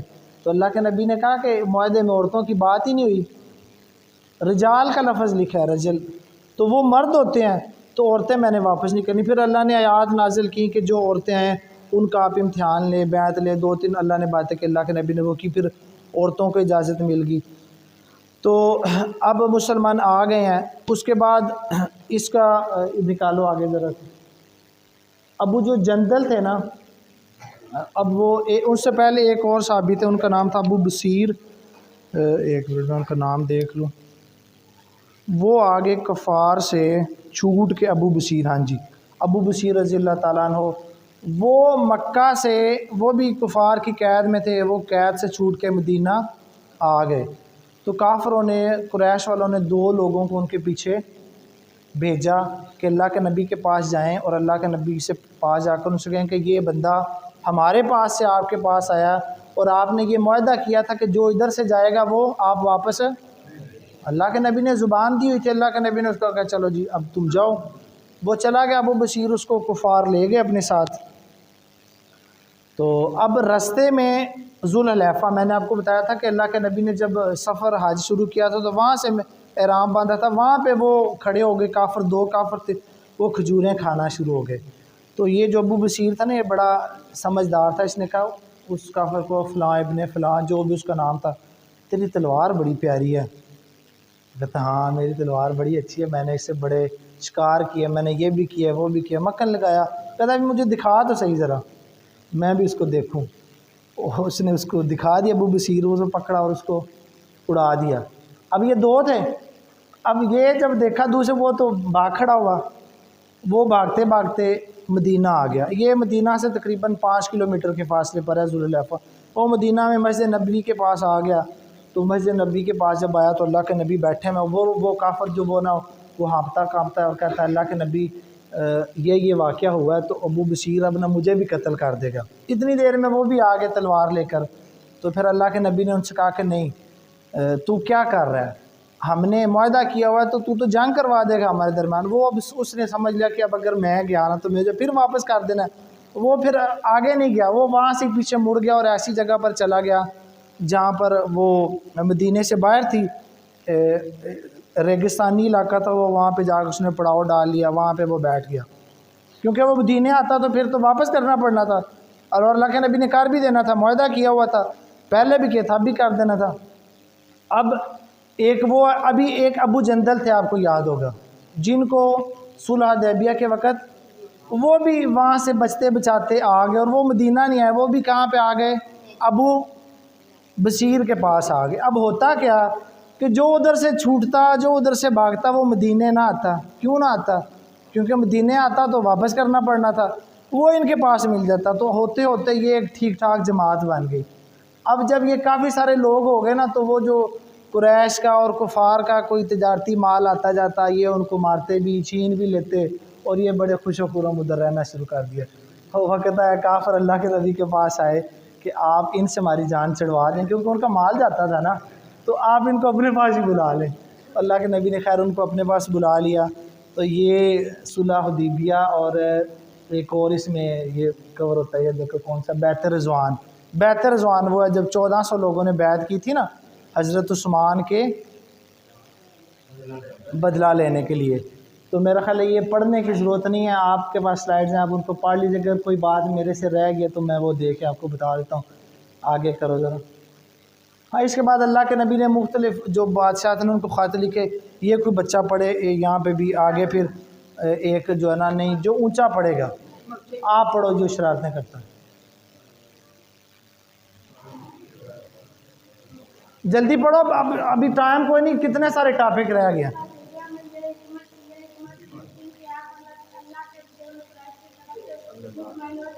میں پڑھتا ہوں، بیٹھ جاؤ بیٹا، چپ کر جاؤ. صلح حدیبیہ میں یہ حکمت بھی تھی کہ اب اللہ کے رسول قریش کی طرف سے مطمئن ہو چکے ہیں. اب وقت تھا کہ تمام عالم تک باقاعدہ اسلام کا پیغام پہنچایا جائے. یعنی کہ اب اللہ کے نبی کا بنیادی کام یہ تھا کہ انہوں نے دین کی تبلیغ کرنی ہے. اب وہ تبلیغ کریں تو ادھر سے کفار جنگ کرنے آ جائیں تو پھر وہ معاملہ تھوڑا لٹک جاتا ہے نا. تو اب جنگ ان سے نہیں ہونی، معاہدہ ہو گیا نا 10 سال کا. تو اب اللہ کے نبی نے اسلام کو پھیلانے کے لیے اپنی ساری قوتیں صرف کر دی. محرم سن 7 ہجری میں اللہ کے رسول نے اس وقت کی تمام اہم سلطنتوں تک اس پیغام کو پہنچایا. یعنی کہ اس وقت کی جو قوتیں تھی، روم تھا، فارس تھا، جو بڑے بڑے بادشاہ تھے، ان سب کو اللہ کے نبی نے، نجاشی کو، ان سب کو خط بھیجے. جن بادشاہوں کی طرف خطوط روانہ کیے گئے ان میں درجہ شامل ہے حبشہ کے حاکم اسما نجاشی کی طرف عمرو بن امیہ زمری کو بھیجا گیا، انہوں نے اسلام قبول کر لیا، کیونکہ پہلے بھی آپ کو یاد ہوگا کہ جب حبشہ کی طرف گئے اور جعفر طیار رضی اللہ تعالیٰ عنہ جو کہ حضرت علی کے بھائی تھے، انہوں نے وہ سورۃ مریم کی تلاوت کی تھی، تو انہوں نے کہا کہ آپ نے ایک لفظ بھی کم یا زیادہ اس سے نہیں کیا جو کہ حضرت عیسیٰ علیہ السلام ہے، تو اس کے دل میں تب سے اسلام کی محبت تھی، تو اللہ تعالیٰ نے اس کو اسلام کی دولت سے نوازا۔ روم کے حاکم ہرقل کی طرف دیا بن خلیفہ کلبی کو بھیجا، اس نے اسلام لانا چاہا مگر اپنی حکومت جانے کے ڈر سے ایسا نہ کر سکا اور نصرانیت پر ہی رہا۔ اس کو پتہ چل گیا تھا کہ یہ دین حق ہے، سچا دین ہے، اس نے کہا کہ اگر میں اللہ کے نبی کے پاس جا سکتا تو میں ان کے پاؤں دھوتا۔ یہ وریہ بڑی عزت و اکرام کیا، مہمان تحائف دے کر ان کو واپس بھیجا، اگرچہ یہ دیا کلبی سے رستے میں کسی نے لوٹ لیے تھے، لیکن اس کے دل میں یہ بات آ گئی تھی کہ یہ اسلام سچا ہے اور اللہ کے نبی سچے، اس نے اسلام قبول نہیں کیا۔ کیوں؟ اس کی وجہ یہ تھی کہ اگر وہ اسلام قبول کر لیتا تو وہ کون سی حکومت تھی؟ عیسائیوں کی حکومت تھی، تو اس کے اپنے درباری، اس کے اپنے وزیر مشیر سارے اس کے خلاف ہو جاتے اور اس کی حکومت جاتے رہتے، تو وہ اس سب سے بڑی نعمت سے محروم رہا۔ روم کے حاکم ہرقل کی اچھا یہ ہے، اسکندریہ کے حاکم مقوقس عظیم القبط کی طرف حاتب بن ابی بلتا کو بھیجا، اس نے اللہ کے رسول طرف طائف بھیجے مگر اسلام قبول نہیں کیا، اس نے بھی نہیں کیا۔ آگے کرو۔ کسرا جو کہ فرس کا حاکم تھا، اس کا نام ابروز بن ہرمز تھا، اس کی طرف عبداللہ بن حذافہ سامی کو بھیجا گیا، اس نے خط پھاڑ دیا، اللہ کے رسول نے بد دعا دی کہ مذاق اللہ مالکہ، تو اللہ تعالیٰ نے اس کی بادشاہت کو ٹکڑے ٹکڑے کر دیا، یعنی کہ اس نے اللہ کے نبی کا خط پھاڑا تو اللہ کے نبی نے کہا جیسے تو میرا خط پھاڑا ہے نا، تیری سلطنت کو بھی اللہ ایسے ایسے ٹکڑے کرو، اور وہ ویسے ہی ہوئی، شاید اس کے بیٹے نے اس کو مار دیا اور پھر وہاں پہ جنگیں اور لڑائی۔ بحرین کے بادشاہ منظر بن ساوالب کی طرف اللہ حضرمی کو بھیجا گیا، انہوں نے اسلام قبول کر لیا۔ بصرہ کے حاکم کی طرف حارث بن عمیر کو بھیجا گیا، اس نے آپ کے پیغام رساں کو قتل کر دیا۔ یہ بعد میں ایک جنگ کا موجب بھی بنا جس میں مسلمانوں کی تعداد 3000 اور ان کی تعداد 2 لاکھ تھی، جس کو جنگ موتا بھی کہتے ہیں۔ 3000 ورسز 2 لاکھ، یہ آگے آئے گا، اس کو ہم دیکھتے ہیں اگر آج کے سبق میں کل کے۔ اس کے علاوہ بھی بعض حاکموں اور سرداروں کی طرف رسائل بھیجے گئے، جیسا کہ خیبر کے یہود، اہل نجران، حاکم عمان۔ خیبر کے یہود یہ تھے کہ اللہ کے نبی نے وہ 3 قبیلے تھے یہود کے، کون کون سے والے تھے؟ ان کو مدینہ سے نکال دیا تھا، اب وہ خیبر میں جا کر آباد ہو چکے تھے۔ خیبر بڑا زرخیز مقام تھا، بڑے امیر لوگ تھے، یہاں پہ کھجور کے باغات تھے، اعلیٰ قسم کے ان کے قلعے تھے اور بڑے مضبوط قلعے تھے۔ تو اب یہ یہودی جو اللہ کے نبی نے یہاں سے نکالے تھے وہ وہاں پہ جا کر آباد ہو چکے تھے، اور وہ کام وہی کر رہے تھے جو وہ یہاں پہ کر رہے تھے، سازشیں، جھوٹ۔ کبھی اس کے پاس جب بھی مکہ والے بھی جتنی جنگیں کرنے آئے تھے ان کے پیچھے ان کا بھی بڑا آتا کہ یہ جاتے تھے اور کہتے تھے کہ مسلمانوں نے تمہیں ذلیل و خوار کر دیا اور تم چپ کر کے بیٹھ گئے ہو۔ آگے کرو۔ غزوہ خیبر، غزوہ خیبر، ہاں خیبر کا تذکرہ آج، چلو خیبر کا تذکرہ شروع۔ خیبر جو ہے نا یہ ان کے کافی سارے جو نا قلعے تھے، تقریباً 8 یا 10 قلعے تھے، تو یہ یہودی یہاں پر آباد تھے اور یہ امیر بہت تھے، یہاں پہ اس کے کھجوروں کے باغات تھے، سونا چاندی تھا۔ تو اللہ کے نبی نے یہ جائب ہوا خیبر، یہ تقریباً 171 کلومیٹر ہے مدینہ سے، کافی دور ہے، ٹھیک ہے۔ اور یہ جو ہے نا اس کے قلعے ابھی بھی موجود ہیں، اتنے مضبوط قلعے تھے کہ ابھی بھی اپنی تقریباً اصلی حالت میں موجود ہیں۔ اب ایسے انہوں نے بند کر دیا، ادھر جانے نہیں دیتے، اس خیبر میں تو آپ جا سکتے ہیں لیکن جہاں پہ ان کے قلعے وہاں پہ نہیں جانے دیتے۔ تو جی بس اب وہ ان کا یہ حکومت کا فیصلہ، اب وہ بہتر جانے کیوں نہیں جانے دیتے۔ اور اس میں ایک اور بھی وجہ ہے نا کہ ہم لوگ جو ہے نا خاص طور پہ یہ ایشیا والے، انڈیا والے اور پاکستان والے، تو شاید یہ سمجھتے ہیں کہ وہاں پہ جا کے کوئی خاص فضیلت ہے، خاص فضیلت تو نہیں ہے، وہ تو ویسے ہی۔ ابھی جیسے اس دفعہ ہم گئے طائف، تو طائف میں وہ جگہ ہے جہاں پر اللہ کے نبی کو انہوں نے پتھر مارے تھے نا پتھر، تو انہوں نے کیا کیا، میں جب ہم گئے نا تو وہاں پہ انڈیا کے کچھ لوگ آئے ہوئے تھے، تو میں دیکھ رہا ہوں ویسے مسلمان جو ہمارے ایشیا والے ہیں یہ ہر جگہ پہ کرتے ہیں، تو وہ کیا لکھ رہے ہیں وہاں پہ جا کے، وہ انڈیا کا کوئی بندہ تھا، اس نے چھوٹا سا پتھر ہاتھ میں پکڑا اور بڑے پتھر پہ فلاں فلاں، تو اللہ اس کو، میں نے کہا یار یہ تو کیا کر رہا ہے؟ کہتا ہے میں اس فلاں بندے کا نام لکھ رہا ہوں اور اس کی پوری فیملی کا۔ میں نے کہا کیوں لکھ رہا ہے؟ کہتا ہے اگر اس کا میں نام لکھوں گا نا تو وہ یہاں پہ آئے گا۔ میں نے کہا بھائی اللہ سے دعا کرو، نام تمہارے لکھنے سے اس نے ادھر آ جانا ہے۔ تو کچھ ایسی حرکتیں ہمارے لوگ جہاں پہ کرتے ہیں، وہاں پہ ایک جبل رحمت ہے جہاں پہ آدم علیہ السلام اور اماں حوا ملے تھے، وہ لمبا واقعہ، تو اس جگہ پہ انہوں نے ایک مینار بنایا ہوا ہے، اتنا کوئی اس سے تھوڑا بڑا ہے، تو انہوں نے ایک بس نشانی رکھی ہوئی ہے، تو وہاں پہ جو لوگ جاتے ہیں نا وہاں پہ وہ یہاں سے پینسلیں لے جاتے ہیں، اپنے نام لکھاتے ہیں، پتہ نہیں کیا کیا حرکتیں کرتے ہیں۔ تو اس وجہ سے ان حرکتوں کی وجہ سے بھی وہ بند کر دیتے ہیں کہ جیسے وہ چیزیں اسلام میں ہیں ہی نہیں، خود ہی ہم نے بنا، تو اس وجہ سے بھی وہ سم ٹائم وہ ان چیزوں کو بند کر دیتے ہیں کہ نہ کوئی آئے اور نہ کوئی ایسی حرکت کرے۔ تو اب صلح حدیبیہ کے بعد مسلمانوں کا کفار کے ساتھ تو ایک معاہدہ ہو گیا کہ ان کے ساتھ لڑنا نہیں۔ اس کے درمیان میں بھی بہت سارے چھوٹے چھوٹے غزوات یا سریات چھوٹے چھوٹے ہیں جو یہاں سبق سے نکال لیے ہیں۔ تو اب اللہ کے نبی نے کہا کہ ہم نے خیبر کو جانا ہے مسلمان۔ اب خیبر میں کتنے مسلمان گئے؟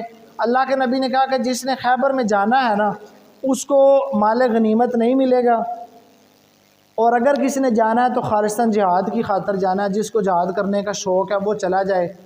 اور جو مال غنیمت ہے وہ کس کو ملے گا؟ صرف اور صرف ان 1400 لوگوں کو ملے گا جو مکہ میں گئے تھے۔ اگر کوئی اور جائے گا تو اس کو جہاد کا اجر ملے گا، مال غنیمت نہیں ملے گا، تو پھر 1400 ہی گئے ہو، اور منافقین نے تو ویسے ہی نہیں جانا تھا۔ ابھی اسی جو یہ غزوہ خیبر ہوا، اس میں بھی عبداللہ بن ابی جو ہے نا، اس نے، اب خیبر کے بڑے مضبوط قلعے تھے، بڑے مضبوط قلعے تھے، اور کوئی گمان نہیں کر سکتا تھا کہ، اور ایک نہیں تھا، بہت سارے تھے، کوئی گمان ہی نہیں کر سکتا تھا کہ کوئی آئے اور ان کو وہاں پر ہرائے۔ تو عبداللہ بن ابی اب ان کے پاس جاتا ہے، بتاتا ہے یہ تعداد میں تھوڑے ہیں، کمزور ہیں، آپ نے ان کو ہرا دینا، یہ وہ، مال و دولت ان کے پاس خوب تھا۔ تو مختصراً یہ کہ اللہ کے نبی وہ 1400 لوگ لے کر چلے گئے، تو وہاں پہ کچھ دن کا معاشرہ رہا۔ تو اللہ کے نبی نے کہا کہ صبح اب میں وہاں پہ جو ان کا سب سے بڑا تھا نا، مرحب اس کا نام تھا، یہودی پہلوان تھا، اور کہتے ہیں کہ وہ اس کے بارے میں یہ تھا کہ ویسے یہ بات ہی ہوتی ہے طاقت اللہ دینے میں کہ وہ 1000 آدمیوں کے برابر تھا، اتنا جنگجو تھا۔ تو اللہ کے نبی نے کہا کہ صبح میں جو ہے نا اپنی لشکر کی کمان اس کو دوں گا جس کو اللہ اور اس کا رسول محبت کرتے ہیں۔ تو حضرت عمر فاروق کہتے ہیں کہ میں ساری رات نہیں سویا کہ صبح کمان مجھے ملے گی۔ صبح دن ہوا، اللہ کے نبی نے کہا کہ علی کہاں پہ ہیں؟ حضرت علی رضی اللہ تعالیٰ عنہ۔ تو انہوں نے کہا، صحابہ نے کہا کہ اللہ کے نبی ان کی تو آنکھیں خراب ہیں۔ تو اللہ کے نبی نے کہا ان کو لے کر آؤ۔ تو اللہ کے نبی نے اپنا لعاب، اپنی تھوک نکالی اور ان کی آنکھوں پر لگائی، اور وہ کہتے ہیں کہ میری آنکھیں جو پہلے دکھ رہی تھی، درد ہو رہی تھی، وہ ٹھیک ہو گئیں، اور ایسی ٹھیک ہوئی کہ مجھے لگا کبھی ان کو کچھ ہوا ہی نہیں۔ تو اللہ کے نبی نے کہا کہ جاؤ علی، اللہ تمہیں فتح نصیب کرے گا۔ تو پہلے مبارزت ہوئی، صحابی کا نام دیکھ لوں ذرا، وہ بتا دو نا، تو وہ مبارزت ہوئی کہ یعنی کہ جیسے دو لوگوں کی آپس میں لڑائی۔ تو مرحب آیا، اس مسلمانوں سے شاید زبیر تھے رضی اللہ تعالیٰ عنہ، تو اب مرحب نے وار کیا حضرت زبیر پر، میں نام دیکھ لوں ایک دفعہ، حضرت زبیر پر جب وار کیا نا تو انہوں نے آگے اپنی ڈھال کر دی۔ جب ڈھال کی تو ڈھال کس چیز کی بنی ہوتی ہے؟ لوہے کی بنی ہے، لکڑی کی نہیں، لوہے کی بنی ہوتی ہے۔ تلوار لوہے کی ہوتی ہے کہ لکڑی کی ہوتی ہے؟ تو اس نے، حضرت زبیر تھا، میں پہلے نام دیکھ لوں غلط نہ ہو جائے،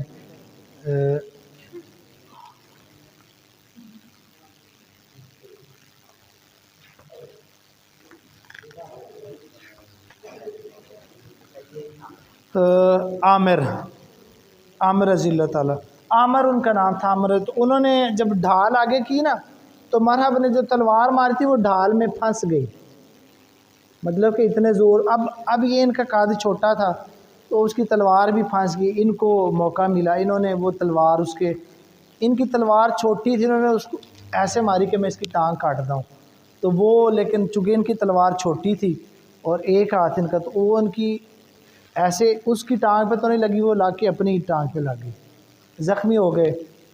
تو اسی کی وجہ سے پھر ان کی شہادت بھی ہو گئی۔ لیکن اللہ کے نبی نے کہا کہ اس کو اللہ تعالیٰ نے بڑا اجر دیا، یہ جنت پہ پہنچ گئے۔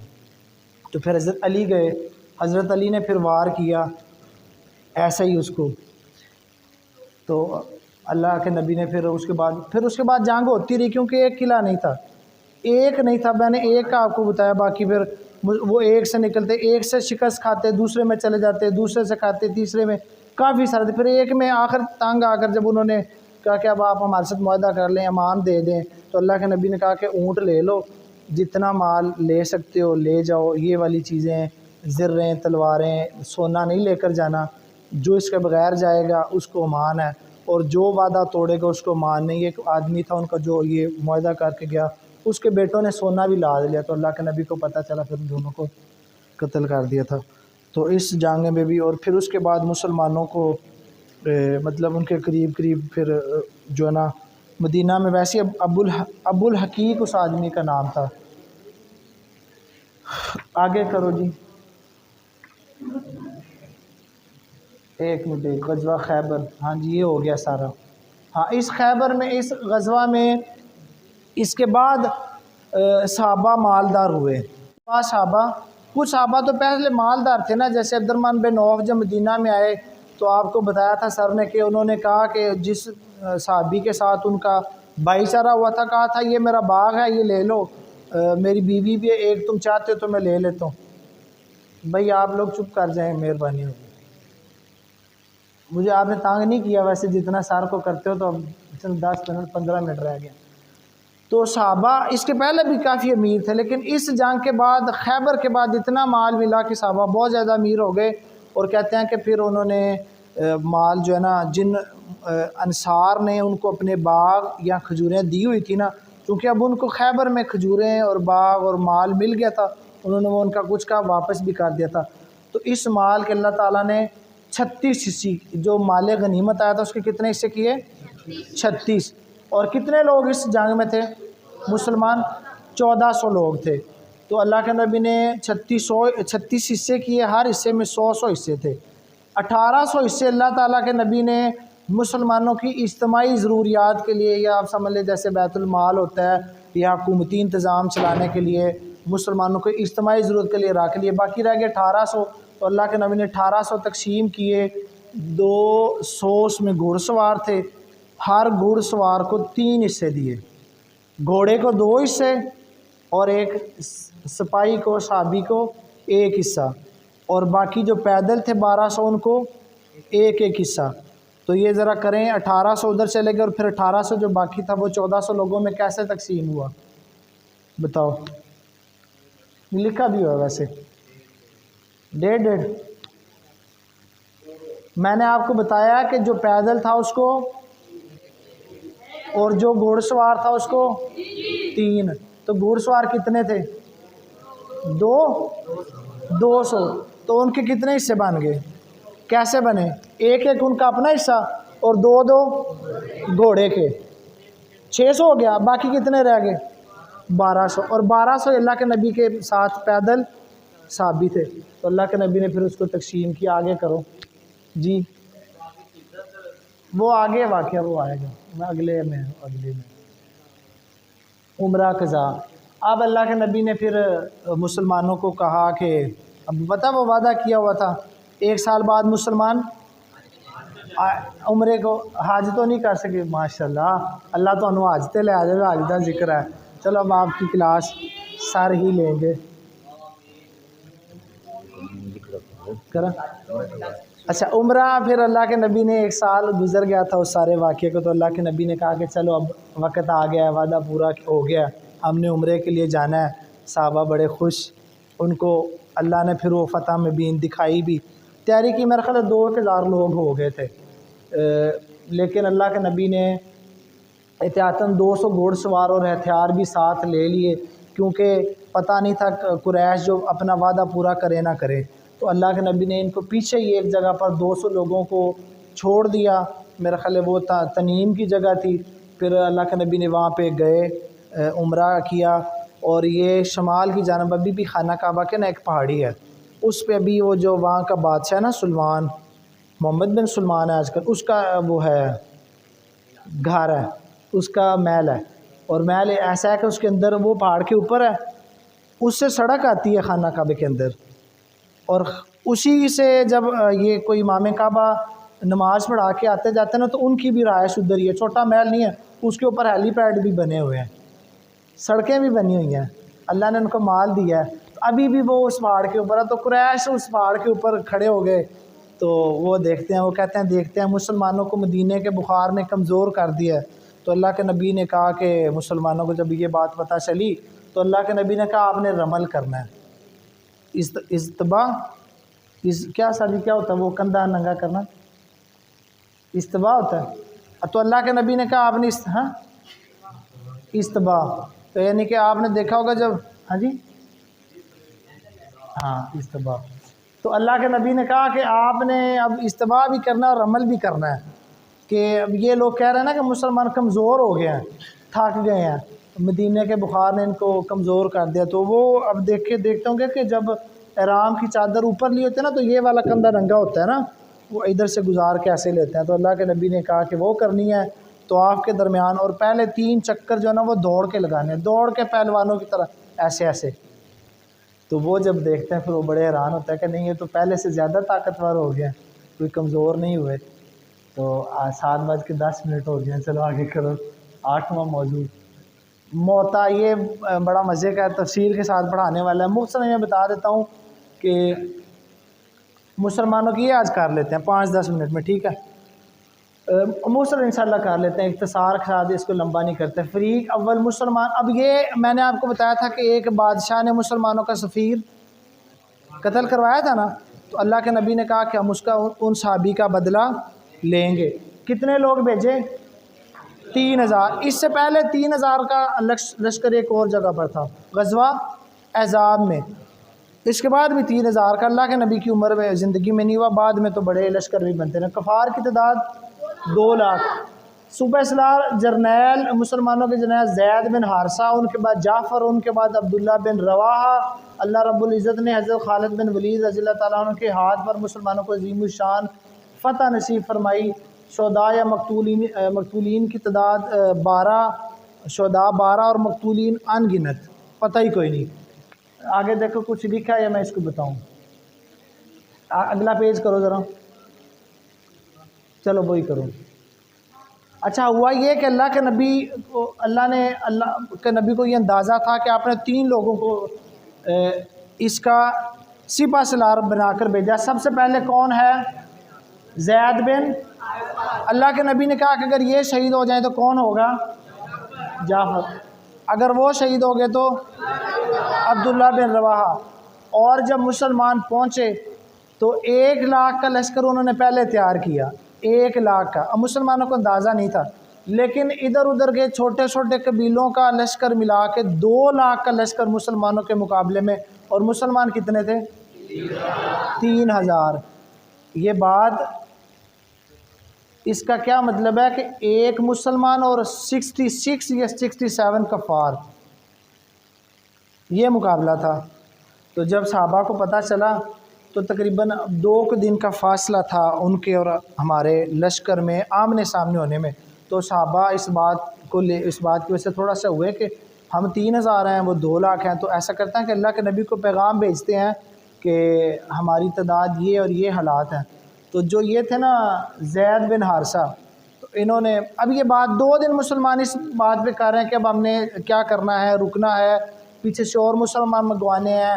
تو زید بن حارثہ نے کہا کہ ہم جنگ کرنے آئے ہیں، ہم لازمی صرف اور صرف اللہ کی رضا کے لیے آئے ہیں، ہم اگر مر گئے، شہید ہو گئے تو بھی کامیاب، غازی ہو گئے تو بھی کامیاب، اب آ گئے ہیں اب۔ تو انہوں نے بڑی جذباتی تقریر کی، مسلمانوں کا جی ٹھیک ہے ہم لڑیں گے۔ خیر لڑائی ہوئی اور بڑی بہادری کے ساتھ یہ لوگ لڑے۔ پہلے زید بن حارثہ شہید ہوئے، پھر ان کے بعد جعفر وہ شہید ہوئے، پھر عبداللہ بن رواحہ بھی شہید ہو گئے۔ اور عبداللہ بن رواحہ کے بارے میں آتا ہے کہ 2 مختلف روایتیں ہیں کہ ایک میں 50 زخم اور ایک میں 90 زخم، اور سارے کے سارے زخم سامنے، پیچھے نہیں۔ خیر وہ شہید ہو گئے۔ پھر ایک اور آدمی تھا، اس نے مسلمانوں کی کمان سنبھالی، تو اس نے کہا کہ میں یہ کام نہیں کر سکتا، کوئی اور بندہ منتخب کرو۔ تو مسلمانوں نے پھر خالد بن ولید رضی اللہ تعالیٰ عنہ، جن کے بارے میں آپ کو پتہ ہے کہ بدر میں بھی اور احد میں بھی، اور خاص کر احد میں انہوں نے مسلمانوں کو ٹھیک ٹھاک نقصان پہنچایا تھا۔ اب یہ مسلمان ہو چکے تھے، انہوں نے ایسی جنگی چال چلی، میں آپ کو بتاتا ہوں۔ تو اس دن پھر ان کو بنا دیا گیا، اور اللہ کے نبی نے ان کو کیا کہا تھا؟ سیف اللہ، پتہ ہے نا، سیف اللہ، اللہ کی تلوار۔ کہتے ہیں اس دن ان کے ہاتھ سے 9 تلواریں ٹوٹی، 9 تلواریں، دشمن کے ساتھ لڑتے لڑتے 9 تلواریں، اور آخری وقت میں ایک چھوٹی سی نہ ہونے کے برابر تلوار تھی جس کے ساتھ یہ لڑتے رہے، اور ایک دن گزر گیا۔ 3000 کا لشکر ورسز 2 لاکھ کا لشکر، اور کتنے شہداء کتنے ہیں ان کا پتہ ہی نہیں ہے۔ تو اب یہ جو تینوں، یہ جو جرنیل ہیں پہلے والے شہید ہو گئے، چوتھا وہ اس نے تھوڑی دیر قیادت کی لیکن کہا کہ میں یہ وزن نہیں اٹھا سکوں گا اور